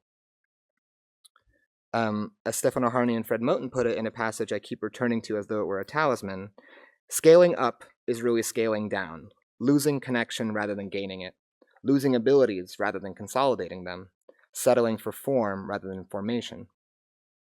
On the other hand, and I'm kind of caricaturing the other side here, how can we possibly hope to confront how fucked everything is without scaling up our activity? To rephrase Euclides, after the revolution, who will make insulin? After the revolution, who's going to put out the fires? Who's going to teach us how to grow food? Who's going to organize defascization? As Emmy O'Brien and Iman Abdelhadi's Everything for Everyone so magically demonstrates, those are precisely the questions that continuously guide the organization of a non-accumulative future. One that does not idealistically promote someone's utopia at the expense of another's dystopia, but that understands abolition as a slow process of collective action. It is not incidental that in many of the future contexts speculated on in the novel, looting was a key action in actualizing these futures. Right, so a bit more on care. As many have quoted already this week, Marina underlines that infrastructures repeat across scales. And I'd add they also perhaps mediate between those scales. So this is a long one, but it's awesome. So Marina says, management across scales can also imply management of scales, in the sense that management has the chance to develop into care, a reflexive undertaking rather than that mode of optimizing activity or processes for predetermined ends called efficiency or performance. In this way, management comes back to questions of scale from the standpoint of each specific situation. Scale is an artifact of the productive imagination, and the specific engineering process in question, not a pre-existing frame of reference keeping a predetermined order that technology is designed to respond to, whether in an ameliorative or a punitive way. We can think here of how the Black Panther Party's breakfast program was co-opted by the state to become a technology for enforcing racialized capitalist violence and mass hunger for those made surplus. How feminists, autonomous feminists, identified the role of welfare in enforcing the relegation of non-cis male workers to the home, and how the slogan defund the police was taken up by liberal counterinsurgency to quell the 2020 uprisings and indeed strengthen the police apparatus. Washing the necessity, the so-called the seeming necessity of even democratic socialist candidates to run from the phrase as though it were a previously voiced slur speaks volumes about how scaling abolitionist goals cannot accommodate even the mildest reformist demands. These are cops kneeling before they beat people up the same day. Right. So critiquing Butler's well-known argument that public assembly, Judith Butler's well-known argument that public assembly's power comes from collective vulnerability, Marina writes, if political actors are held to be acting politically, insofar as they organize on the basis of their vulnerability, then no common horizon beyond pain management can be envisioned, end quote. Care must move beyond the framework of the individualized body, or groups of individualized bodies, or even multitudes of individualized bodies, and into the structural, indeed infrastructural relations that for now guaranteed the, quote, state-sanctioned or extra-legal production and exploitation of group-differentiated vulnerabilities to premature death, as Ruthie Wilson Gilmore defines racism famously. In the forthcoming Infrastructural Critique book, when Marina begins to write about the infrastructures of race, she begins the section, quoting Ruthie, and adds, infrastructure persists and makes possible only insofar as it makes impossible, end quote. If we scale from the notion of care for one or even a group of bodies, then, quote, there is the issue that it is not value-producing labor which is expanding, but rather value-extracting capital in relation to labor and life, seen increasingly as surplus to its requirements, and as a waste to be managed and maintained in docility, if not exported and killed. So looting is indeed a useful example to consider here because unlike other price-setting struggles, it most obviously conflicts with the logics to which the question of scale is inextricably linked. On the one hand, it is an action in which people collectively act to meet their needs. On the other, as Saidiya Hartman and others have described, it is also the mobilization of pre-existing forms of sociality that are always already acting to survive the violence of whiteness, heteropatriarchy, and ableism. Marina writes, and this is the quote that I think relates to this most clearly, at a fundamental level, infrastructural critique begins from the assumption that it is possible to completely sidestep all the hand-wringing over the limits of the institution and instead acknowledge what resources are there, how they can be repurposed, which ones cannot, and which ones are needed. Just realized how important which ones are needed is. I don't think I ever focused on that part of that quote before. To build movements capable of confronting the many intertwined crises of capitalism against Malthusian logics of scarcity that afflict even well-meaning activists, reappropriating all that is produced by social labor is just the beginning. We need not think about how to mimic capitalist scale or appropriate the infrastructure along its capitalist scale, but rather about how to appropriate the parts of the existing infrastructures by repurposing them for alternate uses. Of course, this remains at the level of abstraction, and we could talk about concrete examples in the Q&A. But part of what makes the speculative negation that Marina gives us so powerful is its ability to transversally jump between abstract and concrete much more nimbly. So to conclude, I want to return to that third series of questions that I have not yet fleshed out and see if they land. Let's see. So in Jasper Burns's recent The Future of Revolution, he attests, and this is kind of a long quote, but it might be helpful. He attests that it is only, quote, the emergence of proletarian self-activity that provides the conditions for an overcoming of the distinction between movements of communists and the communist movement. But crucially, what matters for these moments, that might have been movements, I might have mistranscribed it, but both work, I guess, is learning how to produce communism, rather than learning how to live in capitalism. Once the mass strike transforms into revolution, the tasks facing the councils transform, the workers' councils. No longer the expression of a unanimous negation, the councils must socialize wealth and directly organize social reproduction. And no workers' councils, he reminds us, have successfully negotiated this transition. So he proposes in his book 2 tests for imagining revolutionary futures. On the one hand, there's the test of value, which puts forward that the abolition of value, and I'm quoting, is not itself the sufficient condition for communism when it is in fact merely a necessary one. On the other hand, the test of communism reminds us that just because we have communism does not mean we have abolished value. This heuristic, I do think, can be modified to apply to the question of infrastructural critique. The test might look something like, you've abolished X, but does Y still structure the relations that remain? Or to put it very concretely, you've looted the ibuprofen and set its price to 0, but does this commodity price 0 still mediate between otherwise alienated workers? So as Jose Rosales describes in a forthcoming article that historicizes the organic emergence of destituent power in Argentina, working with the writings of Colectivo Situaciones, he writes, destituent power refers to a relation that binds and coordinates the practices of variegated social movements under conditions of social, political, and economic crisis. So in a manner of speaking, he says, the flagship actions of the 2001 rebellions in Argentina, barter clubs, unemployed worker pickets, and so on, were scaled-up versions of mutual aid, but in this instance, they became reproductive motors of rebellion rather than financialized capitalism. And this is a shift and not a drift, right?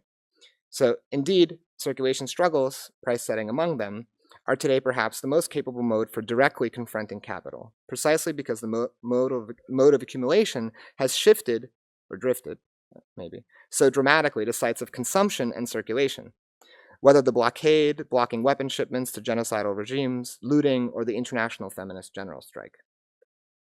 So, and this is maybe something that we've developed together with Jose, price setting and circulation and price setting and reproduction are qualitatively different, even if they appear as identical acts.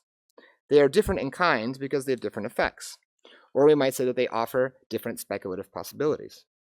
Looting does not necessarily preclude valorization, but looting in the interest of collective social reproduction gives the reappropriated wealth a specific social function, not just social reproduction, but the reproduction of militancy and the abolitionist project. As Danny notes in the introduction to the book, the forthcoming book, the very phrase infrastructural critique can be read as a generative contradiction. But in this schema that I've put forward here, infrastructure is a mediating framework between base and superstructures, a recursion between ideology and labor conditions whose composition is composed by worker struggle. Etymologically, infra means below and structure means building, which can also be a verb, thus putting the whole thing into movement yet again. But in Marina's moving practice, words mean different things in different places. Not because she is imprecise, obviously, but because things change in different contexts when they're put into motion. So below the buildings, infrastructure, or below the building of something as a verb. But in thinking the dialectic relationship between domination and liberation, then we see the infrastructure can also be above, and the building could be happening below. It is the superhighway and the austerity that renders it stuck, that renders it loquacious. It is the technology of austerity and repression, as in Musk's tunnel, and the defensive use of tunnels from Saigon to Gaza City. Rather than assuming that an immediate meeting of needs constitutes an abolitionist practice, Marina firmly underlines that reproduction, in the ways the Italian, I'm quoting, in the ways the Italian workerist and post-workerist Marxist feminists defined it, was indeed a radical challenge to the system of gendered abjection and exploitation. But she says, quote, a further layer of abstraction was needed, one which saw gender as a form to be abolished alongside the form of value. And yet, infrastructural critique, writes Marina, enables us, I think it's here. No, sorry, I skipped it. And yet, infrastructural critique, writes Marina, enables us to, quote, ask political questions that can no longer be replied to in the abstract, with the false totalizations of rejection or complicity. So in this problematic, the need for abstraction and the inability to reply in the abstract, we find the test, perhaps, of an infrastructural critique, or of any and all cuts into the infrastructures of reproduction. Does it land on a false totalization, survival, care for care's sake, abolition for some but not for others?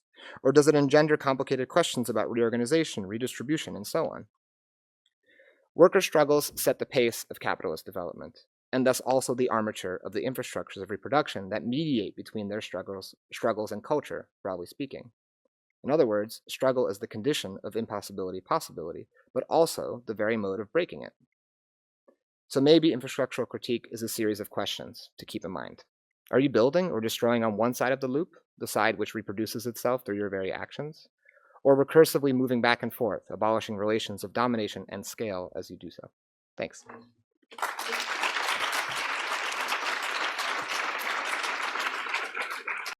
I just want to begin with a few remarks that it was striking to me that there were a few kind of themes that were, well, repeated, including the theme of repetition. And one of those themes was that it seems like there's something about infrastructural critique that is in, that one can't really disintricate, that there's something humorous about it. There's something playful and perverse, perhaps, but there's also something really about an attentiveness to a small detail that opens onto the whole, whether that small detail is something about this little paper sculpture that drew Marina's attention in the beginning of your presentation, or it has to do with, I mean, the many really funny quotations that we saw that also have a seriousness to them. So, I mean, I guess if there was one general theme, I would be curious to hear more about what we think of as a certain affective element of infrastructural critique, which is a very serious topic, but is also an approach that is, one can't eradicate something about humor that is essential to it. But so with that, I guess I would like to ask the speakers and the panelists if there was anything you'd like to ask one another to begin the discussion before we open it up to our audience.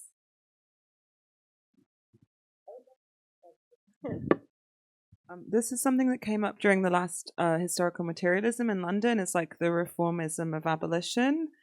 I had I think I was in a room. It was like a panel on family abolition, where I felt like everyone in the room simultaneously was like, "Oh, it's like kind of always been. It's always been reformist. Like there is, in a sense, like the communist use of the term is a little bit." I don't know how to say it. I guess playful would be like a positive way of saying it, but it's also like an appropriation. I mean, even from like so someone at historical materialism was talking about like Black Reconstruction and how Du Bois talks about abolition in that, and this is like the originary abolition, and he's like, and it's not, you know, and it's not about the abolition of capital. It's about like and I guess like with someone like Ruthie Wilson Gilmore, she like takes it as like there's the idea of like the non-reformist reform. I think that's how they try and like hold it. But there is something really curious. Anyway, whatever. So it's a bit incoherent, but I felt like this is probably something you've also thought about because you kind of alluded to it a couple of times. Like, what are your thoughts on like the reformism of abolition? I mean, I guess just say one more thing. Like recently, I had a funny experience of like buying this. I downloaded the PDF of this Kim Stanley Robinson book. He was like a student of Jameson, and he's written this book called The Ministry for the Future, trying to imagine like the left coalition navigating through the narrow gate of like surviving the climate apocalypse or whatever. And I think this is kind of to do with the infrastructure, where it's like essentially like I know like I have friends who are like communists but working in the social democratic context, where this is basically their position. It's like, unfortunately, the current level of catastrophe is going to require the preservation of institutions and addressing like infrastructural needs in a different way. So it could be that like, and that's essentially like the argument of Kim Stanley Robinson's book. So I don't know if it's like about that as well, that abolition has taken this kind of primacy because it's no longer possible to imagine like an actual rupture. I hope this makes some sense. Anyway, you know, you're nodding. You know what I mean.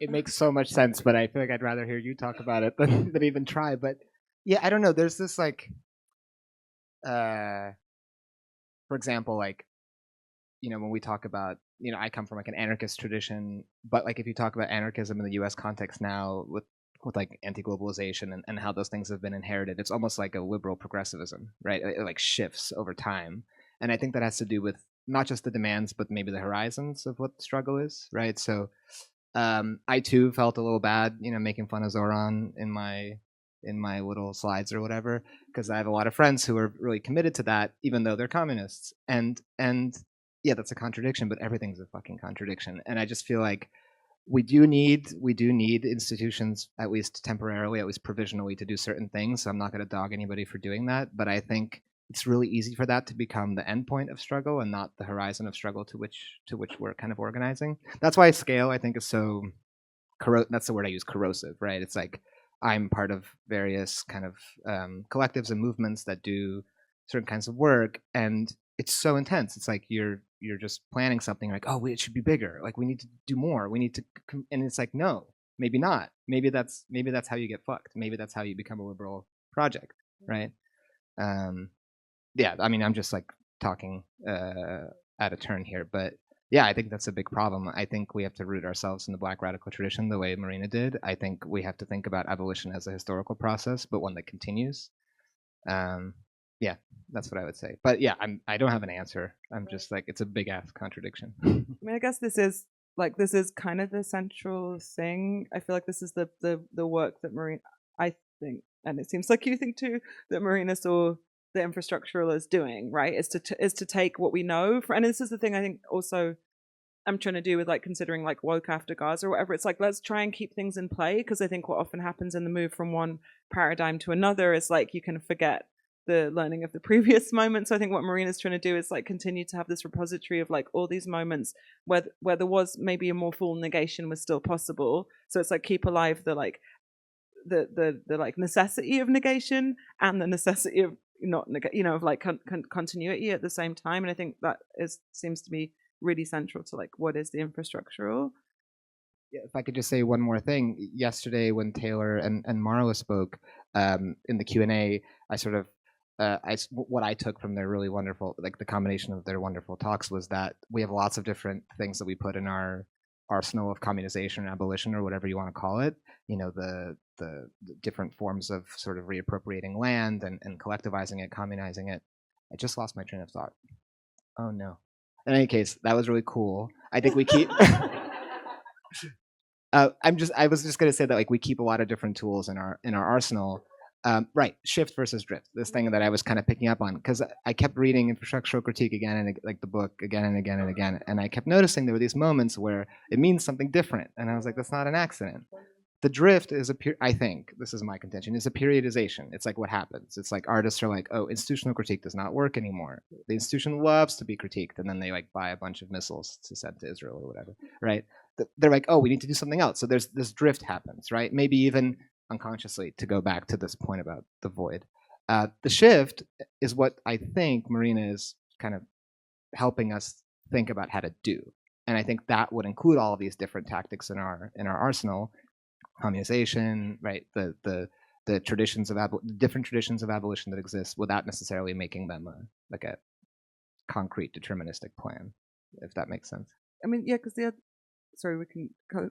other thing I thought of as you were speaking was yeah, it's like cool, every tool is now available. I think you said that the point you made about like the Palestine movement and how that's kind of just like a necessary thing, that it's kind of operating at every possible level because that's how the genocide machine is operating. It's true, but then it's like the question of like what is not. Surely some things are still not allowed, which is a kind of becomes a more complex question, and I think that's become very visible with the Zoran Mamdani campaign. So there's like, and I guess you can just sit with like everyone's right at the same time, but in a way that nothing negates anything actually. So it's both true that like it's fucking pathetic, like his line on Zionism has been pathetic, and that like he's really he's like probably about as Zionist as you can get, anti-Zionist as you can get right now in the it's like yeah, but then you wonder if the problem is everything's just kind of there, nothing's like off the table in a way that's also kind of a problem. There's no contour kind of. Yeah. And I'm already starting to see some hands poke up from the audience here. So if it's okay with you guys, I'd like to open it up. Yeah? Okay. Yeah, so the first question was right here. Thanks to all of you. That was great. I think my question kind of follows on what was already discussed. And I think it's also an attempt to kind of think through all of your presentations. And so it's this kind of, thinking of negation and, or perhaps first a comment on like this kind of dialectical understanding of abolition that Michelle O'Brien suggests in the kind of, in her very technical reading of the word in German, how it also actually includes, kind of creation or reproduction in itself. I find it quite useful to think of it as such. But then when it comes to the negation, I think like perhaps building on what Hannah said just now, or like tweaking a little bit what Fumio Kiji has written about, like critique is not always chosen. Sometimes it's also like something you have to do when you live through racism. And similarly, I think perhaps this, like, the negative could also be understood through that which is like from the position of not having the, you know, the capacity to drift because you're kind of already out drifted, and all these different like strands of thinking coming from that, like, yeah, that kind of difference, or you know, like there are many notions like, or like, which is not an autonomous kind of proposal, but rather a kind of refusal of integration, or what Lonsi would say, like a global no.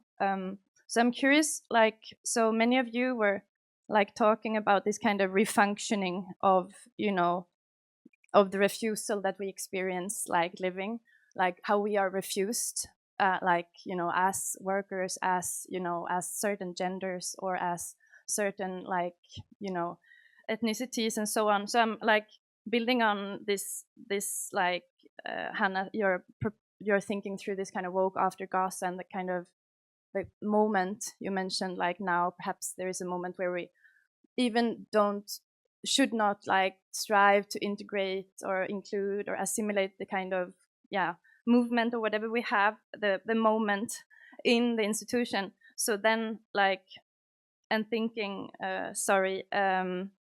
like sort of extending the idea of infrastructure to more like the party form, the law, and the like history itself, and then like all that which is already all of us, like all of that, those experiences that are already like outside of that, and thinking that outside as the, like the moment of that kind of dialectics of abolition, where reproduction is constantly, you know, perhaps not chosen, but, you know, the practice. So I think for me that's, or like thinking not resilience but sumud instead. So for me that would perhaps be this like way of not thinking like a reformist form of abolition that was you suggested before. So I'm curious about this negative, because many of you, or at least the first two, like, no, sorry, the first and the last presentation was mainly of like speaking from within the institution, but then how, what, or like from within, drifting from the institution, but then how, like, be it the unemployment service office or the art institution, which are, you know, very similar in how they operate, then how, you know, how to like sort of stop thinking of that, stop, you know, because we're already outside, like what happens if we stop, like if we don't even bother to drift, you know? That's my question. Thank you. I am sorry, did you? I feel like this sort of choicelessness, like you were talking about this like idea you don't choose there's certain forms of resistance that aren't necessarily chosen. This has come up really clearly with like the question with like armed resistance, I guess, where it's like no one really chooses to like live like that, but it might become almost inevitable or seem, you know, whatever, that might become something that becomes necessary. It's not, and that's been obviously also like, it's like in a way like the kind of imperative of resistance has been received in the West as this kind of like in like radical circles in the West, it becomes this kind of like, I guess, logic of sacrifice, whereas like, and martyrdom, but which is obviously this kind of quite like this like revitalized political concept of like martyrdom or whatever, which is super interesting because it has this like sacred dimension or whatever. It's such an interesting moment with all of that stuff. But like but whereas actually what's been happening, as far as I understand it from watching Electronic Intifada, is that actually what the Palestinian armed resistance is doing is that they, I mean, obviously they rejected the suicide bombing quite a long time ago strategically, and now they're really working hard to like keep people alive, so people actually go in the tunnel and like bomb the tank and then like live to fight another day or whatever. And it's actually completely not about a sort of deliberate logic of sacrifice or whatever. But I feel like this kind of necessity or compulsoriness of like certain forms of struggle that is not about choice but is about something imposed on you is almost like a guarantee against the liberal idea that politics is essentially affirmative. It's like nevertheless it moves. It's like the kind of Galileo or whatever thing. It's like I've, you know, it doesn't matter what the institutions say, it like there's still this kind of like residue of like a kind of permanent residue, which I guess is one of the ways I was thinking about like the unconscious like resists kind of like helplessly, and it does it. And also I think I was thinking about in relation to maybe because I was also thinking about the drift and shift thing, which is super interesting, but I guess because Marina's kind of from a punk background, there is a kind of punk conflation of like, it's like incompetence and refusal if you think about like the punk band or whatever, there's a sort of way it's like they're indistinct, and that's kind of important because there is something ableist about like it's only the refusal you choose that is politically meaningful. It's like, what about if you just can't do it? That's kind of cool, you know. There's like, so yeah, but again, I know that's a little like this is a little like romanticized, but I think there is a sort of reality of like, and I think it's something about holding the like the horror and humdrumness of care as well, like as Marina's always like pointing to this kind of like problem of the like overvalorization or romanticization of care, and I guess it helps with like holding some of the kind of like antinomies of that, to not imagine it's about choice. Yeah, if I could just maybe add something to that, because I couldn't help but think about this drawing that we got to see yesterday morning of Marina's, where you have the kind of rising waters and the kind of stick figure. And it was unclear to me, maybe this is not the correct interpretation, but if we imagine, the stick figure, I wish we could get it up on but it's probably too complicated. The stick figure was holding like a little toy gun. And I don't know, it just made me think when you were saying, this sort of liberal idea that like politics is always affirmative, that instead there's like a negativity, there's a kind of violence to it. But as soon as the trigger to the gun is pulled in Marina's little drawing, there was like one of those toy guns that a flag comes out and it just unfurls the sign me, So I don't know, there's something about this. On the one hand, in that image, we had the rising waters and the flames in the background. And so somehow the drift and shift seem to be in the little stick figure's position in relation to these rising waters. You're getting kind of carried away, like we were in this woke sort of moment, and then all of a sudden things are changing and we're confronted with another kind of constellation that we have to shift to meet somehow. Anyway, I just thought that maybe that would be an image that could be useful for someone else in trying to think through this shift, drift, and what is this negativity that we're identifying as sort of the moment of the political subjectivity, the moment that the me comes out. It's like out of this toy gun, and there's something, to come back to this observation I'm trying to figure out what to do with, but there's something humorous and also kind of like I don't know, powerful in its own impotence. I don't know, there's some various kinds of associations there. So, but there's so many questions, so I don't want to. Were there any comments into this last question? Thank you so much for your wonderful keynotes and the conversation. I have a question about the end of the world, so to speak, or the end of the world as a sort of temporality, especially when we talk about the temporality of abolition as a slow process of collective action. And also for the past 2 days, there's a quote by Fred Moten that's been haunting me, where he said, I believe in the world and want to be in it all the way to the end of it, because I believe in another world in the world, and I want to be in that. And so for a while, like the end of the world as a horizon kind of is something like a promise, like the end of the world as we know it, so to speak. But for the past years, probably we have been watching like the end of the world brought about by the like forces from the opposition side, and that's been very scary. And I was wondering how then still we think about abolition as a slow process in the face of the end of the world. Thank you. Maybe we can take maybe 2 other questions and we can try to respond to a group of them. Yeah, there's one over here.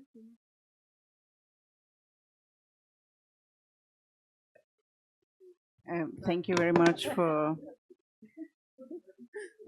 this incredible, intense presentation. It's fantastic.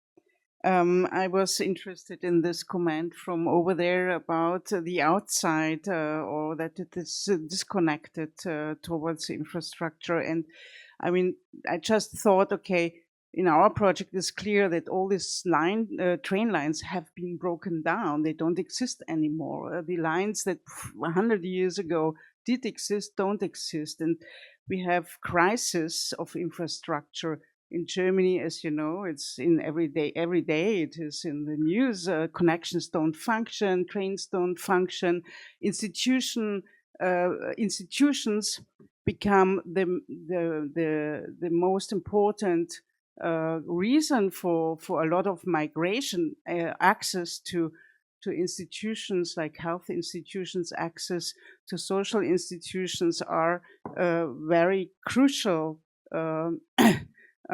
pull factors, as one says, for migration, for people to risk their lives, to even do not think of national states, but think of the access to institutions and the control of the access of institutions as one of the major factor of controlling migrants in Germany or in Europe in that sense. So breakdown of institutions since neoliberal governance has been very, very strong, and maybe it comes along with these comments on the accessibility and what might be the the shift to the drift from institutional to infrastructural realities insofar as this crisis is concerned in a certain sense. I don't know.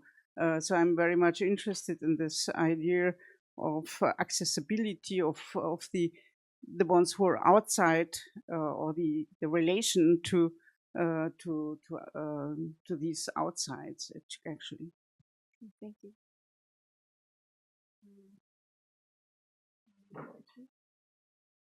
There's one. So there was another question. All right. Well, I don't know. The last question reminded me a bit of in your presentation, sort of this moment of the impetus of the sort of a project coming from standing outside smoking and talking with people, literally on the sort of outside of the sort of institution, that sort of beginning there, thinking about that formation coming from this moment of, I don't know, the smoker's break. I don't know if that's it's maybe one association I have, but do you want to respond to that? No? Okay, I guess I don't have to.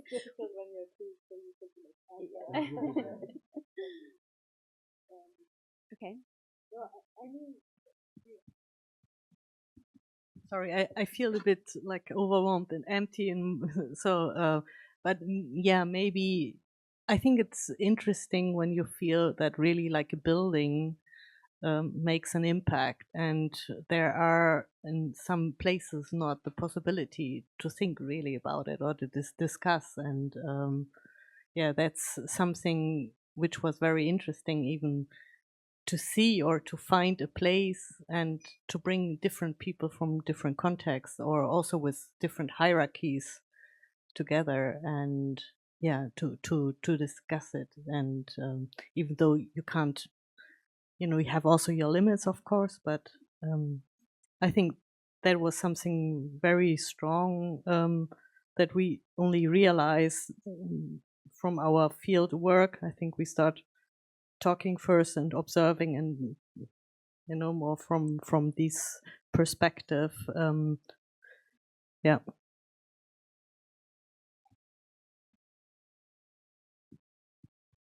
I love this this line from Marina that you brought up. They're moving houses like furniture. Oh my god!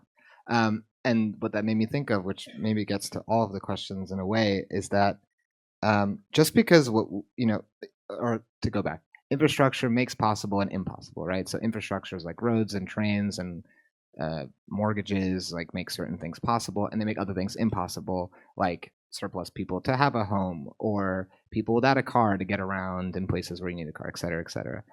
Infrastructures always make possible and impossible, but infrastructures are still being built. They're just not the ones that we like so much. It's like migration is an infrastructure, right? Trump just announced, or whatever, whoever is doing everything, just announced yesterday that they're only going to let in 7,000 refugees into the U.S. next year, and they're going to privilege white South Africans.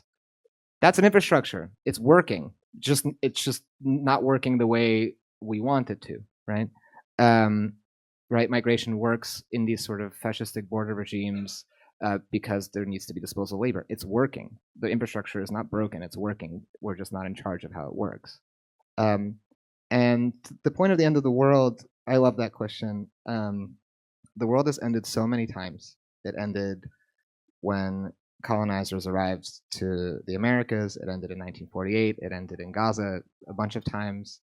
But it also maybe, and I'm being a little playful here in dark times, but maybe it also ended in the Russian Revolution, right? A certain type of capitalist world ended and then was kind of reproduced. Sorry.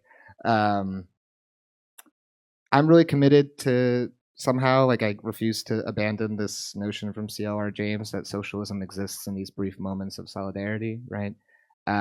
That's maybe what I think Fred might be thinking of when he says that there's this other world in the world. Yeah, it's partial and fragmentary and fleeting, but I refuse to abandon it wholly, I think.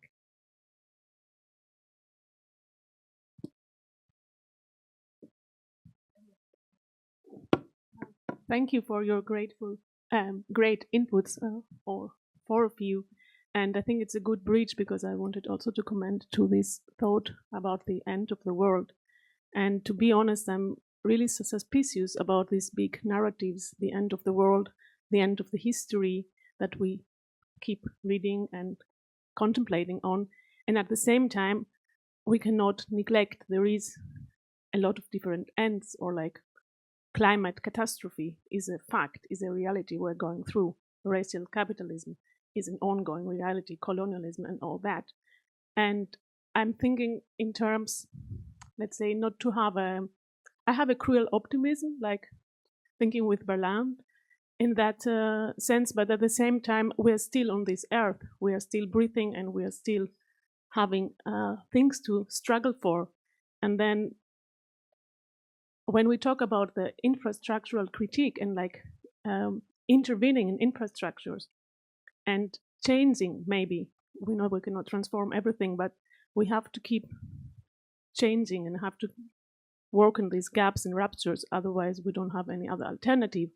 And in that sense, I'm also very fond of this concept of abolition, and I would like to have it very specific. What is exactly that we have to abolish, and what is exactly what we have to rebuild, redistribute, rearrange, and to work with the negativity of all these dialectics we know. And I think it's very important to bring the abolition in the different contexts we want to struggle it for, because we struggle it from everywhere we are. You said it, Andreas, before. So we have to have parallel struggles in many cities and in many institutions, different contexts, and so on. So we would like to think with you on that, if you like. I'm just for fun, I'm like anti-abolition. I think it's just in every instance, it's like, maybe it's like a moment that's like fun to think about, and it has a fun like polemical force. So it's like, because I think something we dealt with in the reading group that Marina, we were all, Roseanne, Marina, everyone was in, was that it was like the abolition of gender moment. Like, no one liked the abolition of gender in the end. People love gender. It's like, gender's so fun, and it's hard to eradicate. It's like, why? Like, oh, it's so boring. Like, it's like, don't make it, it's like, why make life less interesting? And similarly with family abolition right now, where it's like, it is obviously I get how it's meant, and it's very interesting, like polemical position, but I just think it's like the wrong register. So I feel like abolition has two problems. One, that it sounds really extreme, but what it actually means on the ground is like really basic reforms, kind of. So it's like, I think it's not I think so I guess that's just where I'm at with it right now. I think it's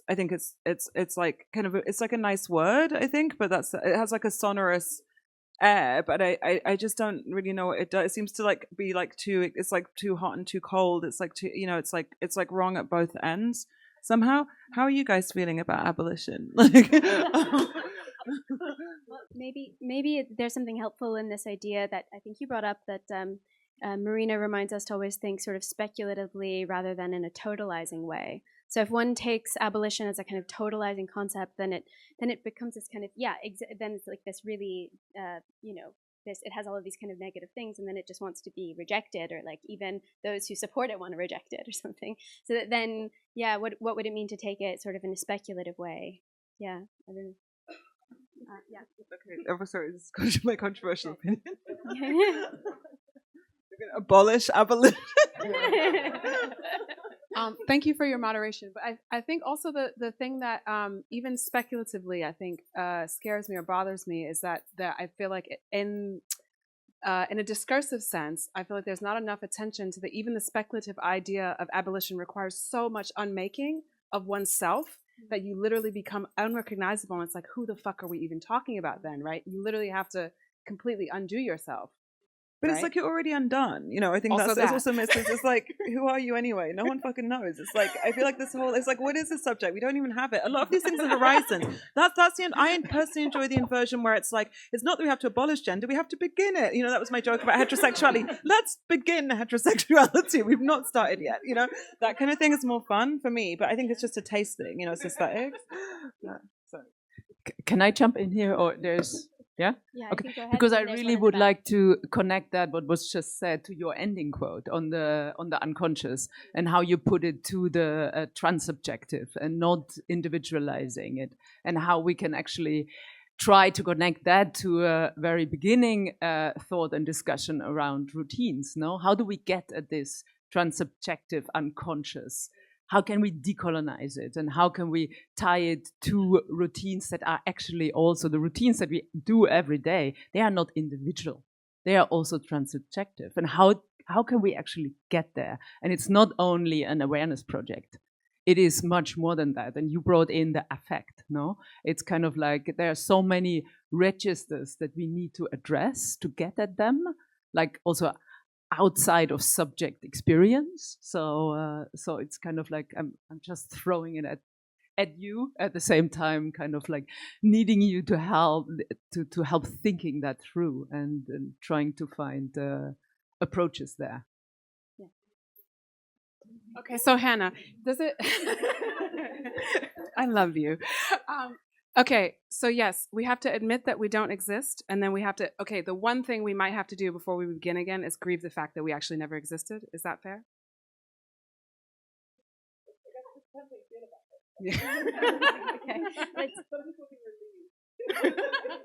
Okay, but acknowledge. Okay, so it doesn't have to be grieve, acknowledge. Yeah.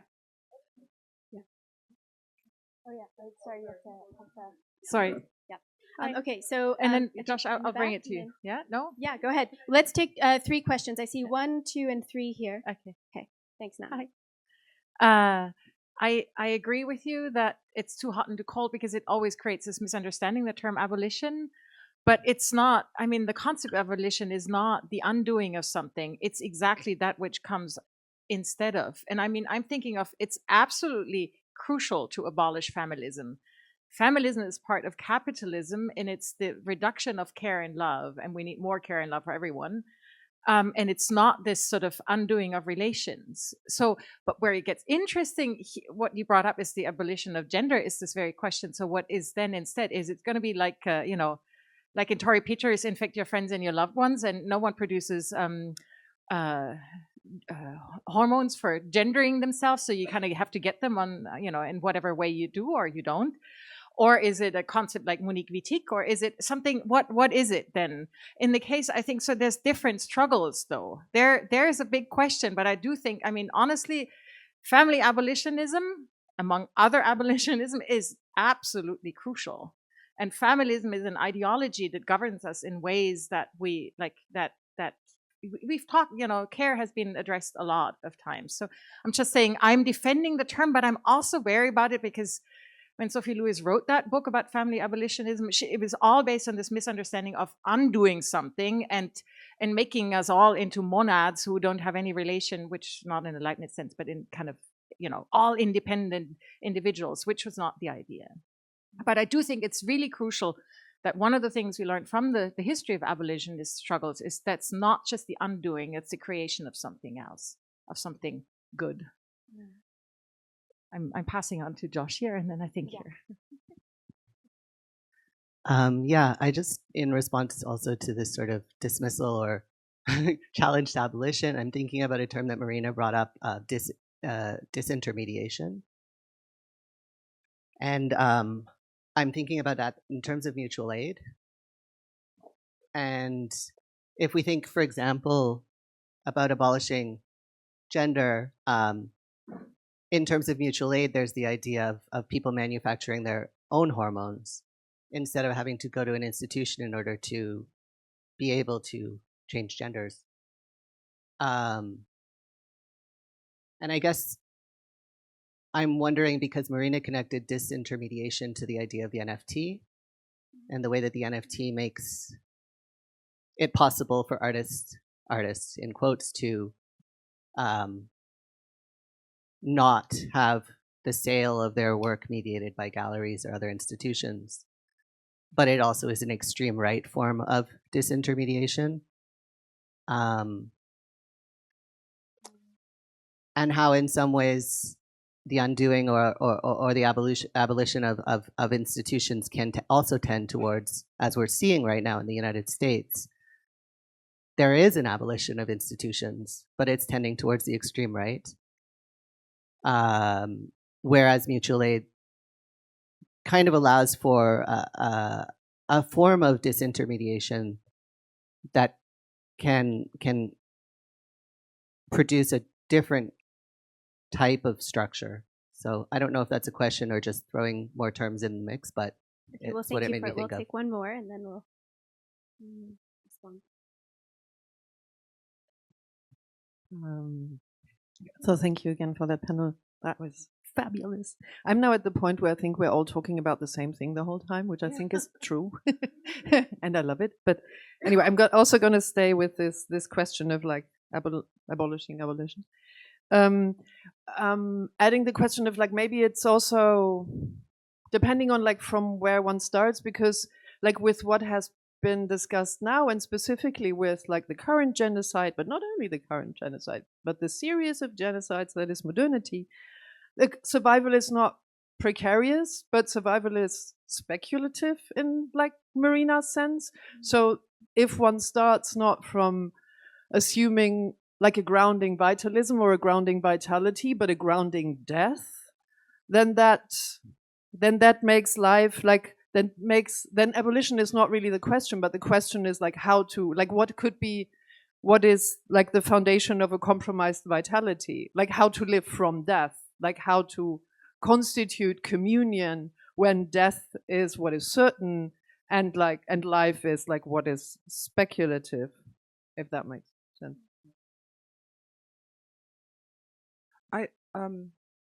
I love this point about disintermediation. I'm excited for that to become the new word. It's long and hard to say, but we're all going to get there together.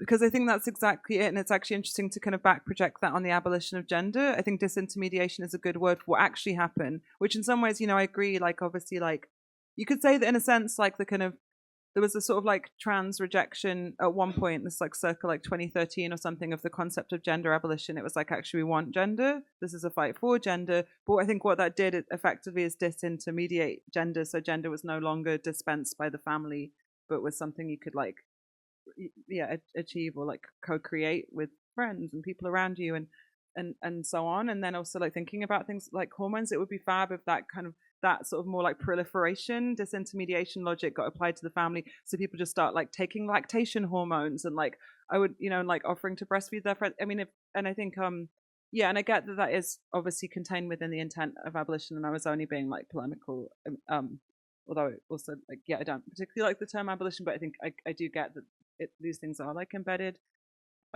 within it. And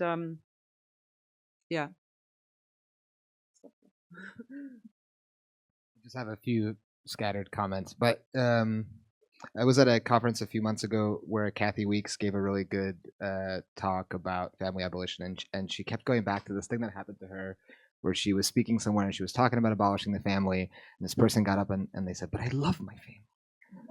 And she was like, "That's fine. You can love your family. This is a structural point. It's like over a very, they must be so tired. All those, aren't they tired? They must be. I mean, they've been doing it a while, right? Yeah. And so it was like a defense of the structural. So maybe the thing I'm thinking that kind of gets to Kirsten's point is So let's imagine on one side we have survival pending revolution, right? The Black Panther framework. And on the other side we have survival is revolution. If abolition has come to mean survival is abolition, then yeah, let's abolish it. But if it still can mean survival pending, and then instead of revolution, let's choose a different word, then I'm not so ready to abandon it as like a framework. Does that make sense? Yeah, totally. Yeah.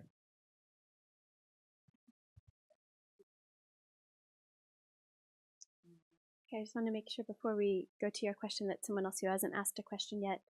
Yeah, go ahead. Thanks. Yeah, this is kind of, I'm not quite sure how I'm gonna spell this out, but I guess I'm thinking as well about family abolition and thinking about the kind of dialectic between like collective forms of care and the family and the negation of collective forms of care that like someone like Melinda Cooper writes about in the counter-revolution of like the neoliberal period, and the way that like the family was re-entrenched by like precluding like moves towards like social welfare and like solidarity outside of the home. So yeah, I think that thinking about non-abolition is also thinking about a destruction of something, something where we're thinking about the institution as providing a window, but even still not enough. But yeah, I wanted to kind of offer that.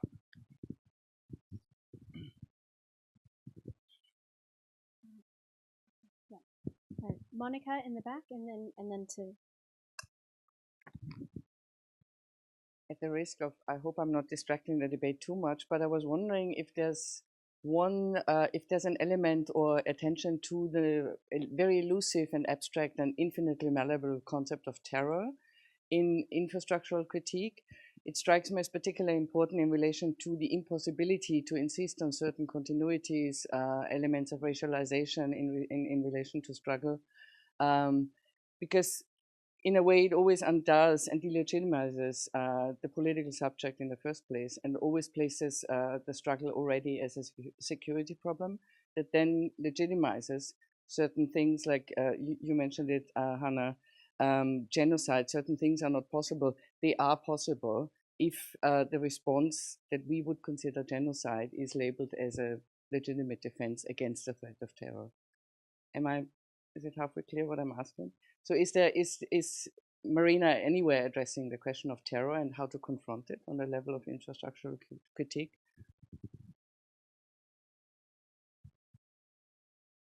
I'm trying to remember, is it Joseph Massoud who has this book about terror, and he kind of begins with like, I don't know, one of the Israelis being like, we're terrorists. It was, it's such a like moving category. I think it's like hard. I find it hard to like.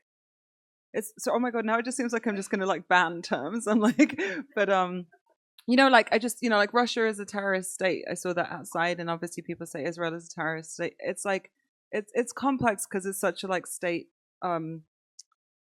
It's like a legal category that's like state mandated. It has this very strange like positionality. I kind of don't. I don't even know if I know what terror is exactly.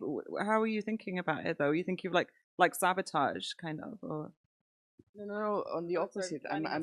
My question was directed to how terror is used to delegitimize certain forms of protest, resistance, etc. We could see any protest then in European cities in support of Palestinians.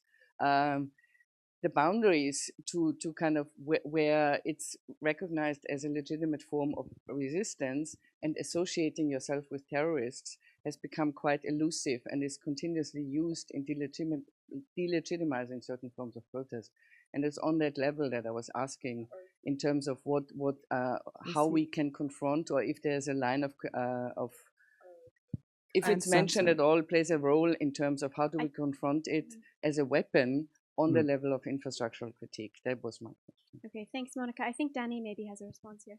Yeah, just a really brief one, but maybe Andreas can pick this up, because what I'm thinking of is, yeah, we'll see, of Marina's response to the looting volume of Diversity of Aesthetics, which Andreas co-edited, where thinking about some of Saidiya Hartman's comments about looting, Marina says, I quoted this a couple of days ago, there's a slight elision in the it, like when they do it, she's ventriloquizing the state here, it's looting, but when we do it, it's capital or accumulation or some other legitimate category. So I think that's the point at which maybe Marina's thinking about infrastructural critique moves towards the analysis of language as a system of power. And Andreas, I think you talked about this a little bit too in relation to the concept of infrastructural critique as well, as something which means something different depending on where you encounter it. So there's a question about concepts as structures of power in themselves, or as infrastructures which are controlled by social forces and which change their meaning depending on their place of enunciation. Who was it the other day that was like, yes? I just think that's great. Yeah, I mean, the question here that unites all these questions, and I hope this isn't annoying, is like relations, right? It's like, okay, we've abolished the family. Does that mean if you identify as a woman and you identify as a man and you have a child, physically in that sort of dyad structure, and then you all live together, that you're reproducing the family? Not necessarily. Like, the structure of the family is what reproduces the violence of the nuclear family model, right? It's like it's really hard to disentangle the thing from what it reproduces. And I think that's what infrastructural critique is about. It's like, it doesn't matter if the thing is like a really fucked up thing, right, like state terror, or a really cool thing like looting the supermarket and then sharing all the food with your friends. It's like, while it's happening, you're related to a bunch of other stuff that's happening, and those relations can be reproduced too. And it's really hard, right? It's like Marina asked, like, the question of self-abolition, the simplest version of that, right? Abolishing just yourself. Already you're like screwed, because you're like, well, who's doing it? Right, and like what's happening in that? It's like it's really hard, right? And so yeah, the question is relations. When they do it, it's looting. When we do it, it's accumulation. And that's why Saidiya Hartman says we need a really robust analytic. I would venture to say that to create this analytic, we need something like an infrastructural critique. Yeah.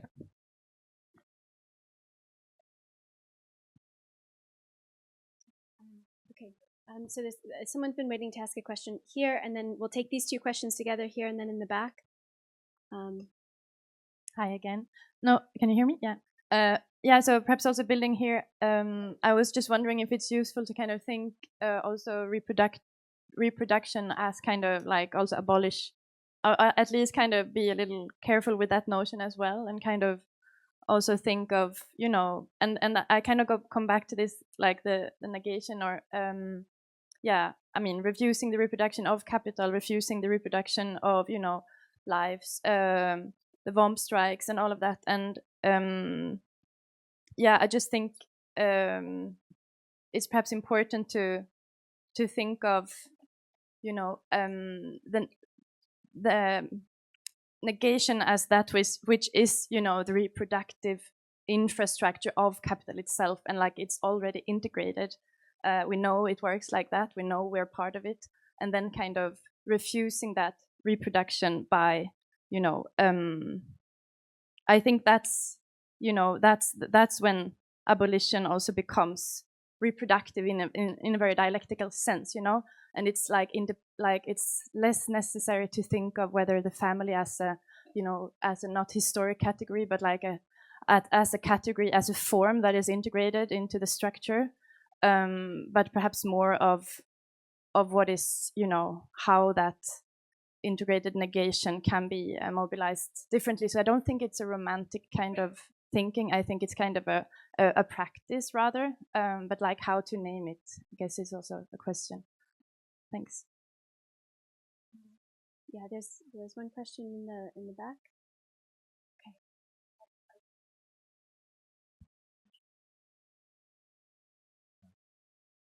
I appreciated the point about survival, because, of course, it's one thing to assert the generative possibility of destituent practices or refusals. But then, of course, it's a very different thing to assert the generative possibility of destitution. And I'm thinking, about like destroying or radically disusing or repurposing infrastructures requires some entryism, some access or even employment. So how is sort of fleeing, refusing that, even dropping out, exodus from these disgusting infrastructures or institutions, how is that not destitution also? And before these Italians in the 1960s, Du Bois already says employment relies on sufferance of the state.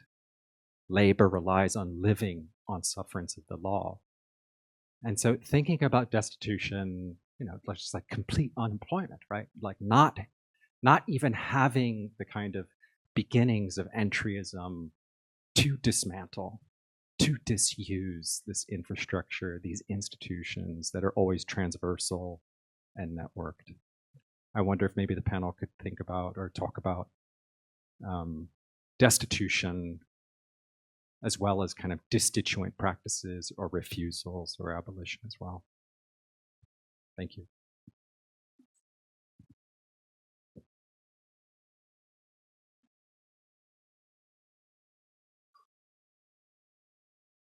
Who wants to respond? Anybody? Because there were two questions there. Okay. All right. Okay. Well, I'm being told it's fine, so that's nice. I like to be told that it's fine. Okay. Well, thank you guys for a really wonderful panel. It's very thought-provoking and really a joy to listen to. And I think with that we'll end. We're going to reconvene now. I'll actually pass the mic. Thank you. Some housekeeping. Yeah, please say it. I just want to, not a response to the last question, but like a shout out. My co-editor Jose Rosales has written really, in my opinion, profoundly on destituent power as the concept and the practice. And I would just shout him out as like he'll answer it much better than me. So just like go find him. Them. Yeah. Thank you for your inputs. Thank you for your inputs. Let's give a warm applause for everybody.